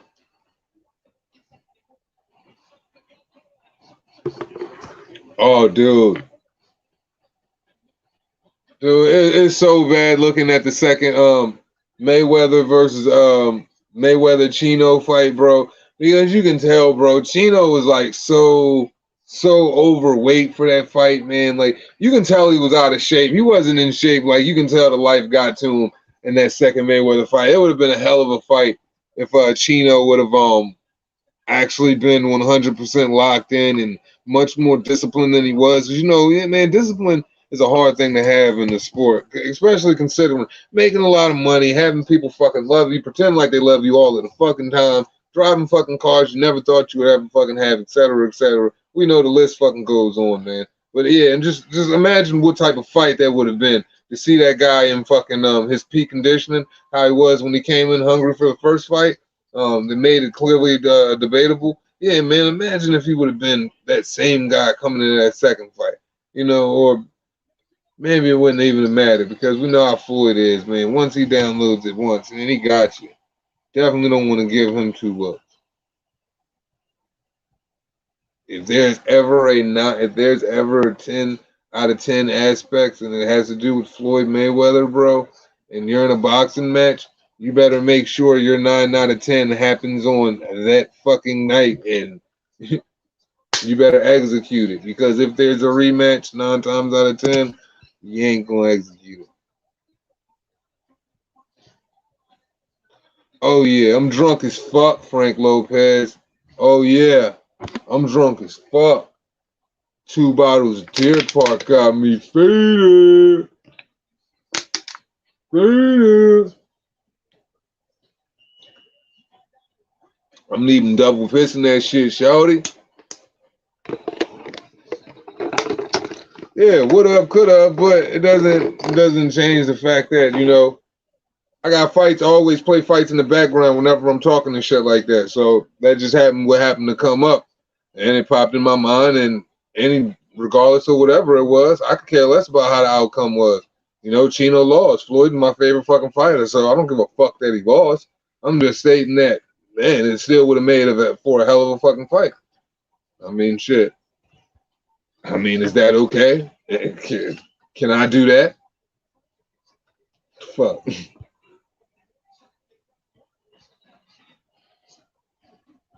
Man, look, man. This is how this process is gonna work, man. And you know, I'm perfectly okay with that. I'm perfectly okay with that too, David. Because listen, right, y'all let them motherfuckers take all of the WBA regular belts. If there's any other regular belts and any other sanctioning bodies, you know, the WBC doesn't have one designated regular belt, but this franchise tail belt thing, we know what this shit is becoming. It's becoming it's becoming a problem. So if anybody got any freaking regular belts, you know, donate, you know, donate to the PBC. Donate those shits to the PBC. Leave all of the super champions, you know, the super champions, I mean the real champions, world champions. Shouldn't even have to say super. Just work because they keep throwing extra words on this shit and it's just really getting out of control. Any of the world champions, just leave the world champions out the way. Leave the Josh Taylors, leave the Terrence Crawford, you know, even the Errol Spencers, if he wants to play on all sides of the street. You know, we're going to find out after Manny Pacquiao. Great fucking fight, by the way. You know, leave all of the, you know, the Alexander Usyks of the world, the Anthony Joshuas, like, you know, all of those guys with belts, the Canelo Alvarez's, you know, I mean, shit. Just the Nail Inoue, just leave those guys alone, man. And just let them motherfuckers collect the regular fucking titles. And as me, as I've been doing, as the world turns, I will consistently be one revolving door of I don't give a fuck. I will be one big revolving door of I don't give a fuck. Because time and time again, all we do is get a fucking influx of overshadowing and overshadowing of motherfuckers always hazing fucking the other side, for reasons they don't, and making excuses for reasons why they don't want to fucking play over there or fight over there, or even, you know, let the guys come over there and fight with them over there or intermingle. Why don't they just get on their own little island, make a fucking pink belt, put little fucking My Little Fucking Pony pictures on that bitch, have Floyd on that joint with a whole big wad of fucking cash, with a fucking green cap on his head in front of a pot of fucking gold and a rainbow like a fucking leprechaun for all I fucking care. Or Al Heyman sitting in front of a big desk of fucking cocaine, fucking with the Scarface look for all I give two shits, and call that shit the PBC fucking belt. I don't give a goddamn fucking Premier Butt Cheeks. I don't give a fuck what. Like, the Premier Butt Cheeks title. Like, why not? Why not? Premier Boxing Crabs, man. Why not? Why not? One channel flick in, your fucking balls get the itching. Shit, call them fucking something, man. Just get just get them motherfuckers the fuck out of there, man. Like, it's just at the point to where it's just like, yo, I'm perfectly okay with you guys just, you know what I'm saying, floating away on your own little orbit and shit like that, and just being your own little village people and shit. Like that one little island, you know, that everybody tries to go through, that, you know what I'm saying, I believe off the coast of like South America, some shit like that. And you know, every time motherfuckers go over there, they get shot at with arrows, and every time, you know, a person who isn't, you know, of that indigenous tribe tries to even step foot on shore, they kill them immediately just to preserve that way of life. I mean, shit, you guys can go rape, maim, and pillage all of the regular belts in the world for that way of life, for all I care. Leave all of the champions alone. That way people can look around and see, hey, the grass is greener on this side of the street. Things make much more sense on this side of the street. Hey, the money really moves on this side of the street. God damn, I didn't know. You know, my greatest of nights meant a $1.5 million cap against the greatest fighters boxing has to offer type fights if they are on under our promotion. But we are going to make it look like, you know, we're doing this and we're doing that. You know, they're a master of many things, but they've mastered, I mean, they are so-called talented at many things, but they are masters of fucking nothing. Nothing. So you can go and make a fucking belt, put your fucking self on a fucking island, fucking go ahead and emboss that fucking title with fucking dildos, fucking My Little Fucking Pony fucking stickers and stamps. Goddamn Floyd Mayweather in his fucking leprechaun fucking uniform sitting in front of a fucking pot of fucking gold. Al Heyman fucking cocaine fucking and goddamn hookers for all I goddamn care. Shit, and just throw that motherfucker on fucking PBC Island, man. Premier Butt Cheeks, man, where shit stinks for real. We got that real shit. That's what should be their log line. The Premier Butt Cheeks title, because we got that real shit. How about that? What y'all think of that, man? Premier Butt Cheeks. We got that real shit. That should just and just leave the rest of boxing alone, so we don't have to get infested with, you know what I'm saying, your microns of fecal matter that might just float in the air every time you cut on your fucking sink or flush your fucking stank ass toilets. You know, I mean, shit. Premier Boxing, Premier Butt Cheeks. Just all the way, like, just all the way. Get the fuck away from legitimate boxing, because see, there's something going on here, and it's kind of like, you know, I'm very, you know what I'm saying, like I watch a lot of educational stuff, so like every time that I you know what I mean, like when I think in metaphors, I usually think of shit to be coming up with like history and shit like that.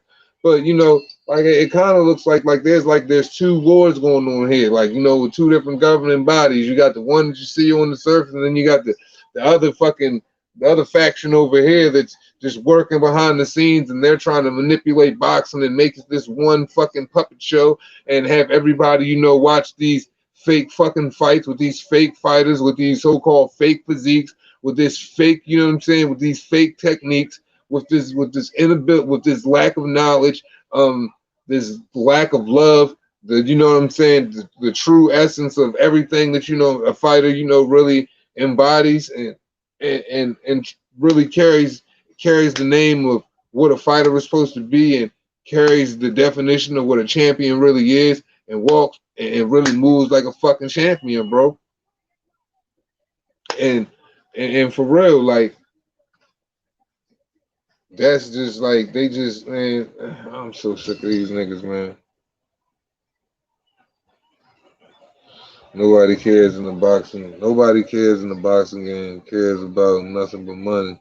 PBC is giving you solid cards right now. None of the promotional companies want to work together. It's all in house. Well, it's not all in house.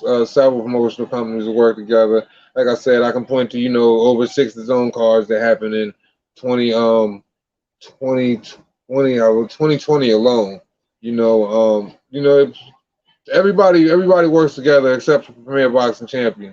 It's just free of fuckery was what it is. And people can, and I find it funny that people say Premier Boxing Champions is the only one giving fire cards because I do believe that the zone at the start of January, the zone gave back-to-back 50-50 fights. I'm talking like Chocolatito Estrada. There was like Dylan White versus Povetkin 2 back-to-back within that shit. And then I believe you got Devin Haney versus goddamn Linares, Canelo, Billy Joe Saunders. There was a whole rack of shit going on. I mean, in a span of like 2 months straight, or more, 3 months. Correct me if I'm wrong, fight fans. So when people say Premier Boxing Champions is putting on the best cards, I say in what regard? Okay, so they give us an Errol Spence versus Manny Pacquiao fight. How could nobody not see that? Casimiro just he just fucking signed. Sean Gibbons take Casimiro to PBC. They signed there. That fucks up the Inouye fight. Sean Gibbons, who of course is Manny Pacquiao's manager or whatever. Where's Manny Pacquiao? At Premier Boxing Champions. He had one fight, I believe, left at Premier Boxing Champions. So who was he going to fight? He was always going to fight Errol. I knew he was going to fight Errol the moment he said $40 million in contract. Well, not to get away from the fact here, Errol versus Manny Pacquiao is a good fight. Don't get me wrong. But when you're consistently exercising a freaking an influx of microwave fights over and over again. Okay, they just gave us Nonito Donaire versus Bali. Boom, then what? All right, so then they were gonna do the other fight, but now that's done. So what are they gonna give you there? Now they gotta give us they're talking about giving you they're already set in stone. Keith Thurman and Sean Porter too? Who cares? How many fights are you gonna microwave? How many fights are you gonna nuke? You just did Andy Ruiz versus Chris Arreola pay-per-view, and these are the people that are putting on the best freaking cards right now? Are you kidding me? This is a joke. They've literally given a couple of decent fight cards this summer, and that was it. What is Mario Barrios versus Tank Davis? That's nothing more than a gimme. People are looking at that size illusion like that was a great card. No, it's not. That's a person they put in there with Tank, to disguise it like it's a great fight, knowing that Tank has a leaky defense, and it's just going to be a showstopper fight. But it was nobody that Tank was in trouble with. Everybody knew he was going to knock him out. I definitely did. You look at Charlo versus Montiel. Now I know we got Brian Castano versus Jamal Charlo coming up, but once again, these are all on the influx of what they have left that is great for you guys and great for, I'll say for you guys, because for me personally, I don't give two fucks about the PBC. Now, I tune in and watch they stuff? Yeah. You know what I'm saying? I got to, but I know what the fuck it is. You got a 6-year Cox Cable deal and you put together fucking fights. You're putting on pay-per-view fights for the fights you used to have to give on Saturday for free. It's an absolute highway robbery of fucking an underwhelming fucking broadcast, and that's all it is. And motherfuckers is just doing fucking people dirty. And it comes to some shit like you got to see Keith Thurman versus Sean Porter duke it out for a second fucking time to try to lend some type of, you know, some type of attraction to people like Keith Thurman versus fucking Sean Porter. You know, two names people can get with. You know, they'll turn out and watch it, and hopefully it turns out to be something. But here's the deal with that, guys.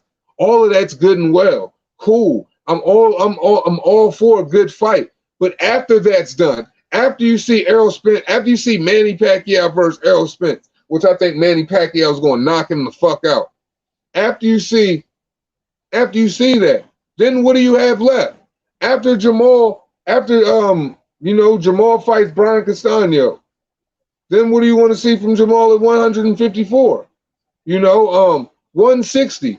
Jamel at 154 fighting Brian Castano. My bad if I fucking called him that earlier. I'm tripping. Smacked. And then, like I said, what about Jamal Charlo at 160? Now we got Triple G fighting Demetrius Andrade. So now Andrade is literally, Eddie Hearn is legitimately putting Demetrius Andrade in a position to where now he's going to have some real world clout if he beats Triple G, to where him fighting Canelo makes sense. So you know what I mean? Like, I mean, at the end of the day, there's not going to be, what's going to be there for you to watch? What are you going to get? You're going to get shit like, are y'all going to pay for fucking Erickson Lubin versus like, who, man? Who? Y'all going to pay for like Erickson Lubin versus God damn it. Who would be a good one? Who would be a good one? I got it. What y'all want to play? Eric, what y'all want to pay for Erickson Lubin versus fucking Tony Harrison on pay-per-view? Because that's what they about to give y'all. Y'all love, and I'm not saying shit that's far-fetched. I'm telling you what I already know, because you already seen the shit with Chris Arreola versus fucking Andy Ruiz, man.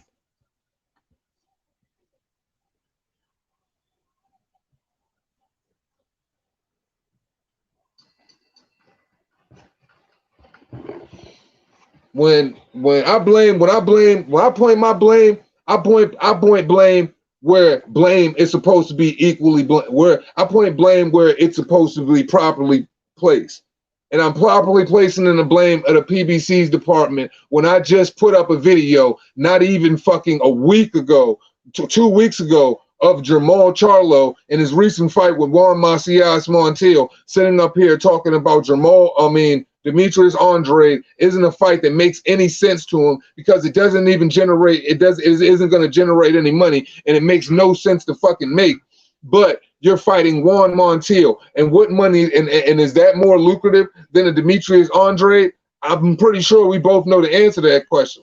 And then it bugs me again when in that same Jamal Charlo I'm watching on an interview in a post-fight sit up here and say, hey, I'm the CEO of Lions Only, but I don't matchmake, et cetera, so I don't pick and choose who I fight or whatever the case may be. But you were spatting on all this talk and all of this shit about you're a boss, and you said, the cross promotion, all of that shit is a problem or whatever. When Eddie Hearn said last year, and I put that shit in the video, that fucking he would send him over to Fox, and he was going to pay that man upwards of $7 million.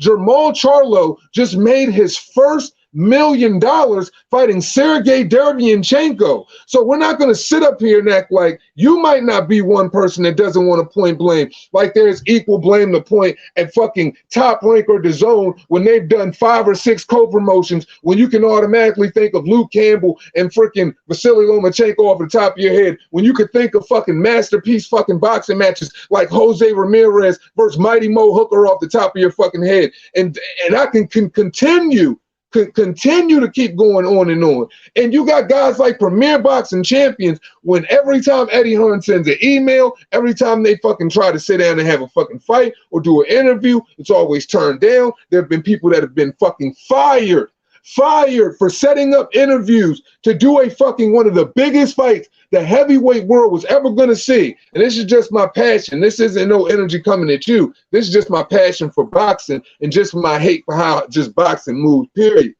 For one of the biggest fights in the world was going to fucking see, in Deontay Wilder versus Anthony Joshua, when it was fresh, when both of those men had no losses, fucking Ludabella brings that man to the table with his own, with fucking Al Heyman and Shelly fucking Finkel, tells this man Deontay Wilder in his fucking ear that fucking $120 million is fucking chump change.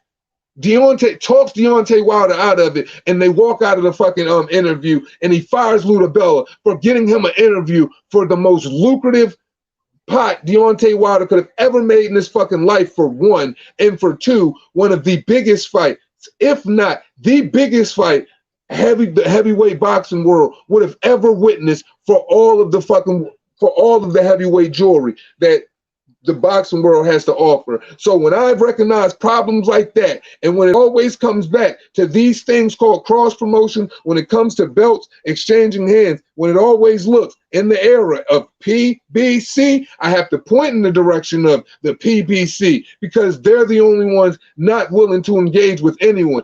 Fucking Oscar De La Hoya made Jermall Charlo an offer north of fucking $10 million to fight Canelo.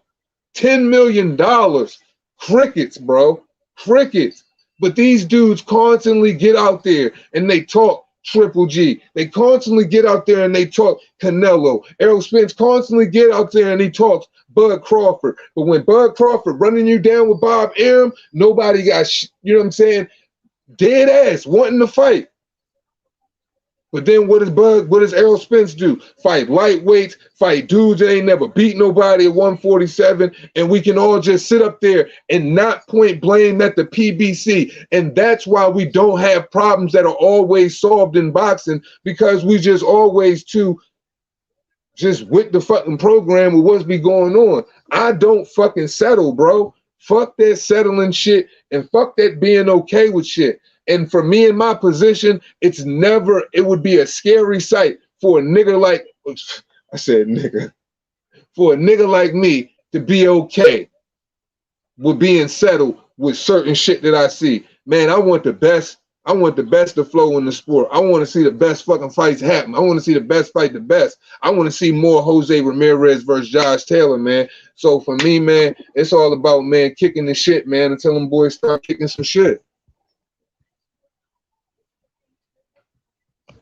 Yeah, I know you're not a regular here. It's all good. I appreciate, you know what I'm saying, the comments, for real. Anybody that stop by, I appreciate all the comments, man. All boxing talk is good talk.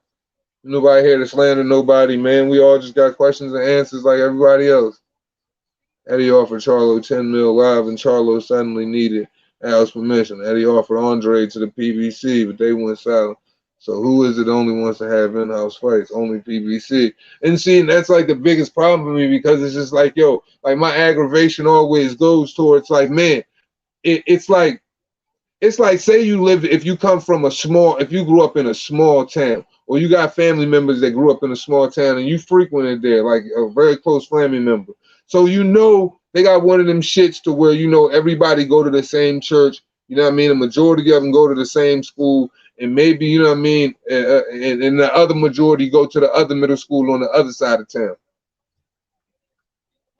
Like, if every time something happened, like say fucking, if every time fucking kids come back home, you got one kid to go to this school, you know what I'm saying, and one kid to go to this school. But every time the one kid go to this, you know what I'm saying, come back home from this school, he getting sick. But this kid come back healthy. Okay, well, one time you ain't gonna think nothing of it. But the next time this little nigga go, if he keep coming back from this school sick and this one don't, then you gonna start saying, like, hey, man, maybe they got an issue over at this school, man. It's like, look, man, there's something over, you know what I'm saying? There's something stuck in the cogs. You know what I'm saying? Stuck in the cogs over at motherfucking the PBC, man. That's grinding the fuck out the gears, man. because every time, man, something malfunction in the boxing world when it comes to promising matches that will really make a statement in a major way, not only for the fighters, but more importantly for, I would say, boxing, for the succession of the sport, for generations to come, and for more fans to come in, something always gets in the way. And that thing that gets in the way, premier boxing champions, man. Premium butt cheeks, man. It gets to the point where I'm just like, man, like where is the nonsense? When is these it's like, and I literally think, yo, because like, yo, I'm gonna be honest with y'all, right? And I've had this theory since the beginning of time. Like, I truly feel as though it's going to literally take, it was going to take a diminishing, it was going to take diminishing, like, you know, the PBC signings, not saying diminishing, saying their signings dwindling, basically. Them not getting a lot of signings, saying a lot of people going with a lot of other promotional outfits, those guys not having fights, and a lot of the fights that they were staging, saying over that course of the time from like 2018 until now to 2021 with all of the prolonging with the Wilder, you know, the whole Wilder, Fury, Joshua, all of the fiascos combined. I figured through all of that time, you know, we would get to see that, you know, their stable was already slim then. We knew it when we were at the height of our frustrations then. So knowing that it was slim, my thought process hypothetically was always that, you know, maybe there was a good chance that the PBC, you know, was going to get to the point where it was so slim that in order to make a relatively large sum of money, or in order to, you know, reinvigorate whatever their process is over going on, or to lend some good credibility to them, they're going to have to play ball. I feel like it's at that point, because what are they going to do? They don't have the stable. They don't have the stable to maintain broadcasting fights on a consistent basis on their own, to where they can have fights on weekend by weekend and give the people something that they want, that they want to hold on to. What type of main event cards could they put forth week to week? If somebody could fucking, I don't even think that there's nobody in this room that could think of probably 3 months straight of decent cards that they could do. That's fucking 12 weeks. That's 12 weeks. And I'm not talking, you know, and that's considering all of the shit they got going on now. Add another 12 weeks of fight today. They couldn't do it. You know who could, though? Top Rank could do it. Matchroom could do it. Shit. You want to know what's crazy? Mac the Knife. MTK. MTK Global. Shout out to them. They can do it. They big dog now. They big dog now. Definitely rivaling Eddie Hearn. Definitely rivaling Eddie Hearn as the biggest, you know, one of the biggest signers of talent in the UK boxing spotlight, for sure. For sure. And if I'm telling a lie, the UK homies can thumb me down ASAP. They'll correct me quick. But even, you know what I'm saying, MTK Global, if I'm capping, y'all already know. You know, UK homies already know what to do. Thumb me down. I even believe that MTK Global has enough to where they could give fucking main events for the next fucking 3 months straight and hit, and do undercards and hit. And the PBC will be out this joint like for real. They scrambling. Why y'all thinking the fights coming the way they coming now? It ain't like they give you a proper scheduling. Like, for real. Like, they try to give us the one little joint. Remember the one schedule we got last summer? The one little dope joint they had, you know, they had Quadratilo on there, the Nehru Bali, the Charlo doubleheader, all of that. Man, bro, I'm telling you, George, the Soul Survivor Reborn. What's up, my brother? Glad to see you. I'm telling you, bro, that was their year, to where they were literally throwing at you the best that they literally could throw at you at that time. That was literally the best they stable had to offer. You know what I'm saying? They was doubling down on Showtime, like for real. Cause look how Fox was doing it. And I think, and correct me if I'm wrong for you know what I'm saying, but hypothetically I'm thinking this. Maybe the reason that Showtime calendar was stacked like that last summer, y'all, is because remember how Fox was taking over all of the PBC shit, even standing in, doing their meetings, doing their interviews, all types of shit. Maybe they was fucking up so much with the PBC Fox situation that they had to double up big cards on Showtime because Showtime was the one willing to work with them in that regard or whatever. And Fox was like, yo, if you're gonna do these, you would have to put these on pay-per-view. If not, you're gonna have to run them through Showtime, and we're gonna have to get a piece of that Showtime bread. I don't know. But that's what I'm kind of thinking, because why wouldn't Fox have had that as a, you know what I'm saying, had their card scheduled that way? Because it was scheduled as a Showtime calendar, but Showtime, Fox, all that shit went hand in hand. But yeah, man, for real, for real, for real, way too cheap, way too cheap. And the crazy thing is, you know, forgive me for this, but I'm a little, you know what I'm saying. I know the dude's an old dick, but I'm sensible to his ways in the sense of being a shrewd businessman. And business is war, whether people believe it or not. You know what I'm saying? Like a lot of my family members are business owners, and I was always taught that business is war. Um, but Bob plays the game the way a guy from his time would play it. So that's why I'm not as hard on Bob as everybody else is when it comes to Bob Arum's tactics. If you're Bob Arum, in your day, the fighter was never the smart one. The fighter was always the dumb one. You were the one that always had the upper hand on the fighter. You were the one who unlocked the doors to all his dreams. You gave him fame. You gave him fortune, notoriety. All of that came with the opening of the door of you being that promoter that can give him those looks, the titles, the belts. You know, all of that went through you. Was no ifs, ands, buts about it. Bob comes from a time to where, you know, you don't motherfucking give a person an extra dime unless, you know what I'm saying, until, you know what I mean, your hand is literally forced to give up that dime. You know, so knowing all of those things, when Bob signs a contract, when he looks at a particular, or he looks at a guy like Sean Porter, he's not looking at a Sean Porter like, you know, for fan interest, I'm going to pay extra money for fan interest based on Sean Porter's tantrum or him not feeling this way. Fuck Sean Porter. Sean Porter fought Manny Pacquiao, and he only made X, Y, Z in dollars, which was, I believe, not Manny Pacquiao. So I'm sorry. Sean Porter fought Errol Spence, and I believe his highest purse to date was, I believe, $1.5 million.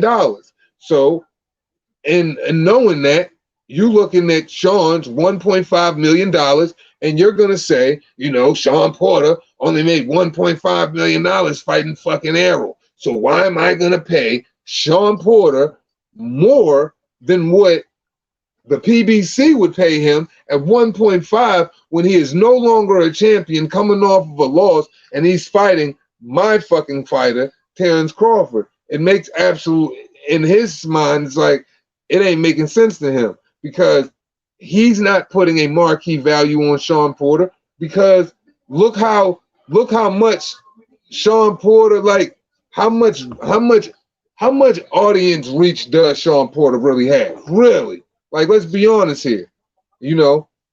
So I know Bob, you know, he gonna work you. He gonna work you, you know what I'm saying, until, you know, you put your foot down. You're gonna have to be Tiafimo, know who you are, understand your worth, and operate well within your rights to, you know what I'm saying, get your worth, man.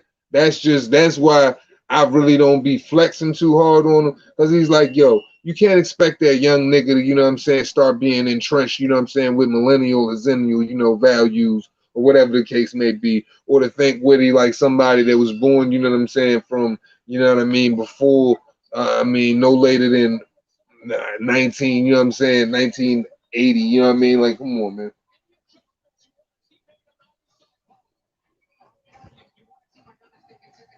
And he definitely in control. And I think, you know, like, you know, the one of the most crippling and frustrating parts of Bob Arum's reign for me, um, right now, currently, and it's not really a major thing because time takes to his all. And I mean, I think for the time that he's here, I think everybody should just accept Bob as, you know, like that family member that you got that, you know what I'm saying, is old as shit now and in his ways, and he just talk wild ass shit, and you just like, that old motherfucker crazy, man.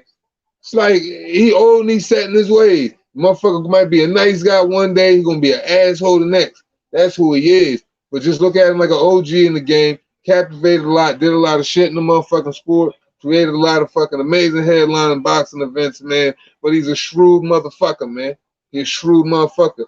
And as long as he's in that chair, the most crippling part about it is, the part that fucks me up is the fact that, you know, there's such amazing young talent around Bob Arum right now, and he has so many stars. That's what trips me out, because there's still an element of the true fighter, you know, the true great fighter that literally that still wants to be under that top rank umbrella. Not because I'm telling you the offer is the biggest, because I promise you, between what MTK I hear is throwing around now and what I hear DAZN is throwing around and what I hear DAZN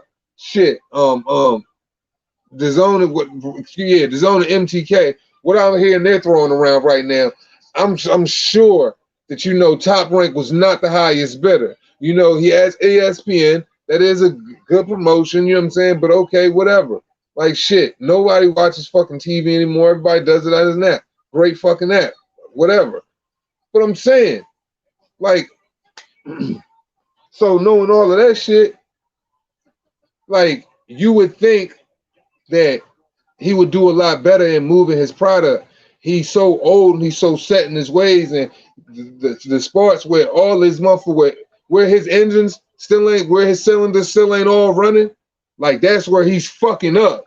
You know what I mean? And that's where a young guy, where, you know, Barry Hearn was smart enough to step down, groomed Eddie, and had Eddie in a position to take over and do it the right way and really watch and learn, and was a fan early. It wasn't hard for him to do because he seen Eddie was a fan. He seen Eddie let a business. Eddie wanted to learn the business. If Bob would have had somebody underneath him to do that shit and stop trying to hold on to it and be this fucking baron of fucking, he's like the hoarder. He's the hoarder of fucking a boxing enterprise right now. Imagine that movie, Hoard and Buried a fucking live, and just imagine Bob Arum in Top Rank. And Bob Arum is fucking standing over top of it. Here's Top Rank. Here's Bob Arum standing over Top Rank. And here's all of the employees. You can't see nothing but they fucking head sticking out of mounts of fucking files and fucking boxing gloves of fucking Bob Arum shit. Because it's just unorthodox. It's all over the place. He don't know what's going on unless the secretary's fucking telling him, or unless you cue him in. But he just won't move out the way. He's got to let the young blood in, man.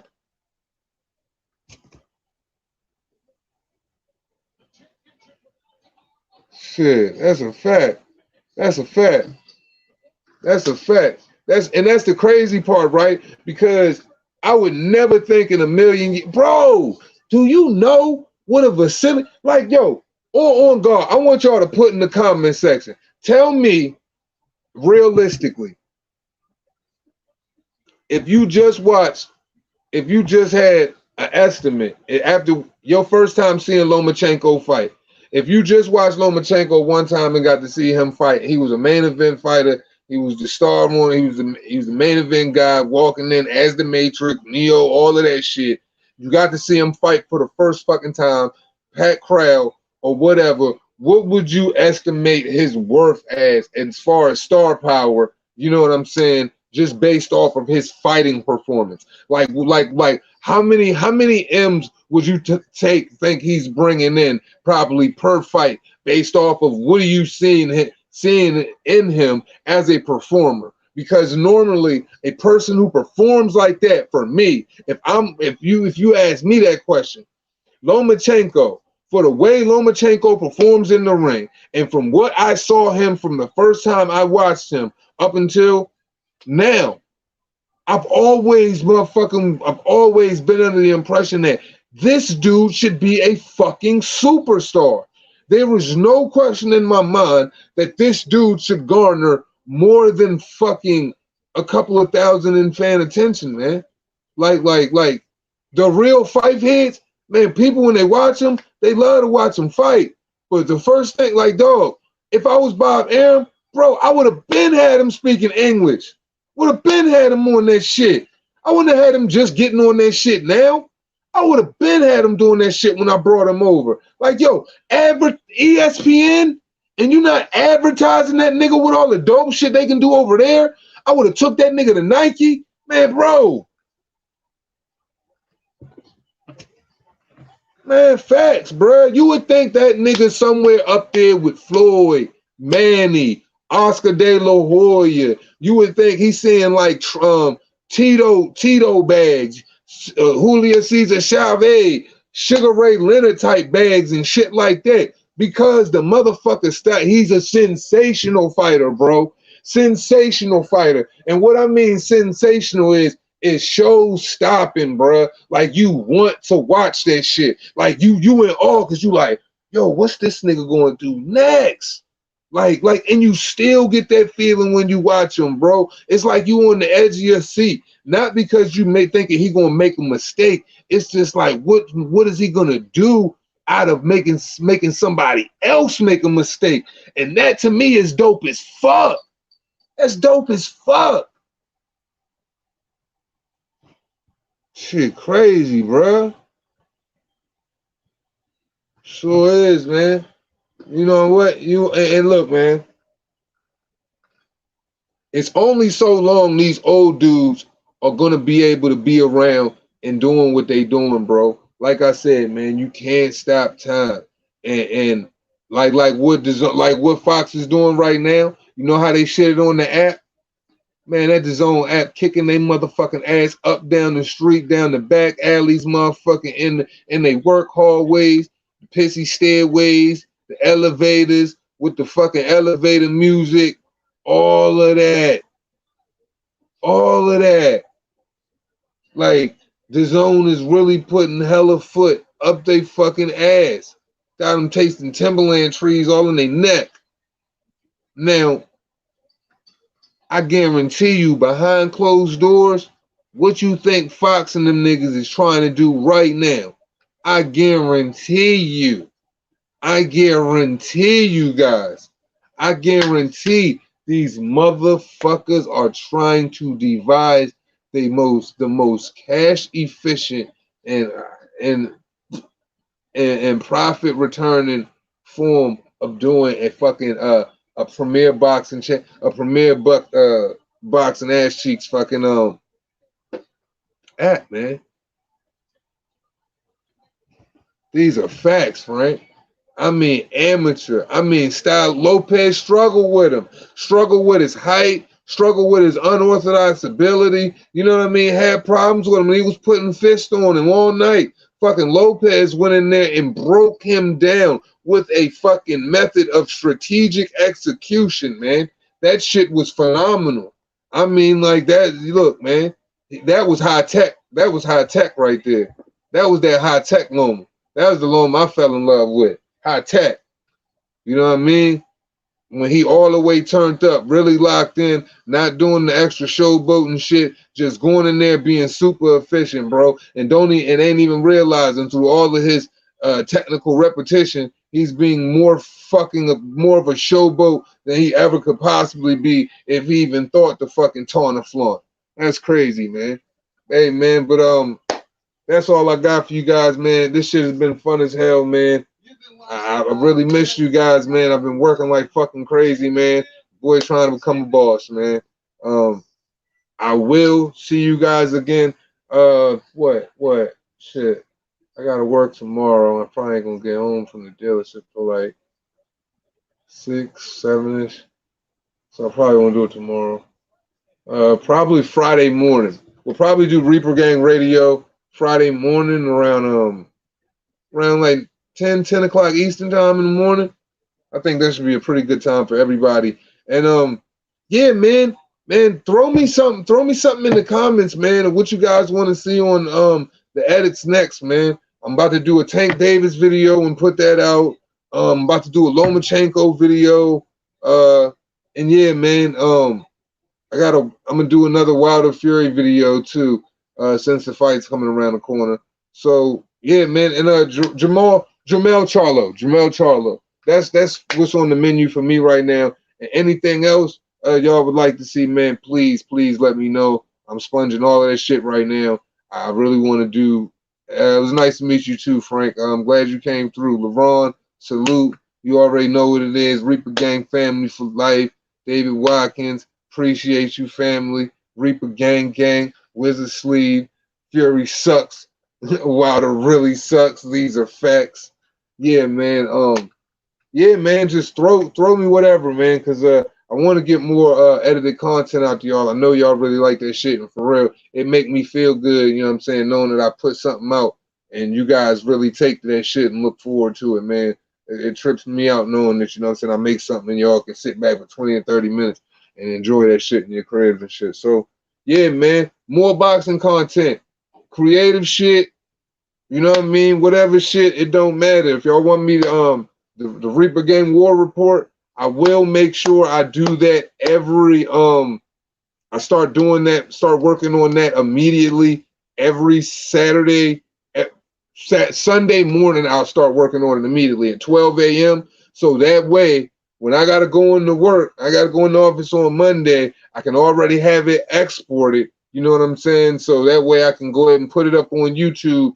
And by the time I'm gone in the morning, y'all already get the war report on what fights are happening that week and what I think of them and what is some shit that if you got to waste your money on it, you should waste your money on it. Or if you should do what, you know, a normal, sensible person would do. Not pay for that shit. Yeah, 'cause there's a million ways. But yeah, man, no look past my guy, always supporting and always motherfucking resharing on Twitter, man. I know I've been a ghost on Twitter. I promise I'll be back. I'll be a social media ghost like that sometimes. Hey, man, as we always say at the end of this shit, Reaper Gang, it costs you nothing. Pay a nigga no mind. As always, it's the motherfucking boss.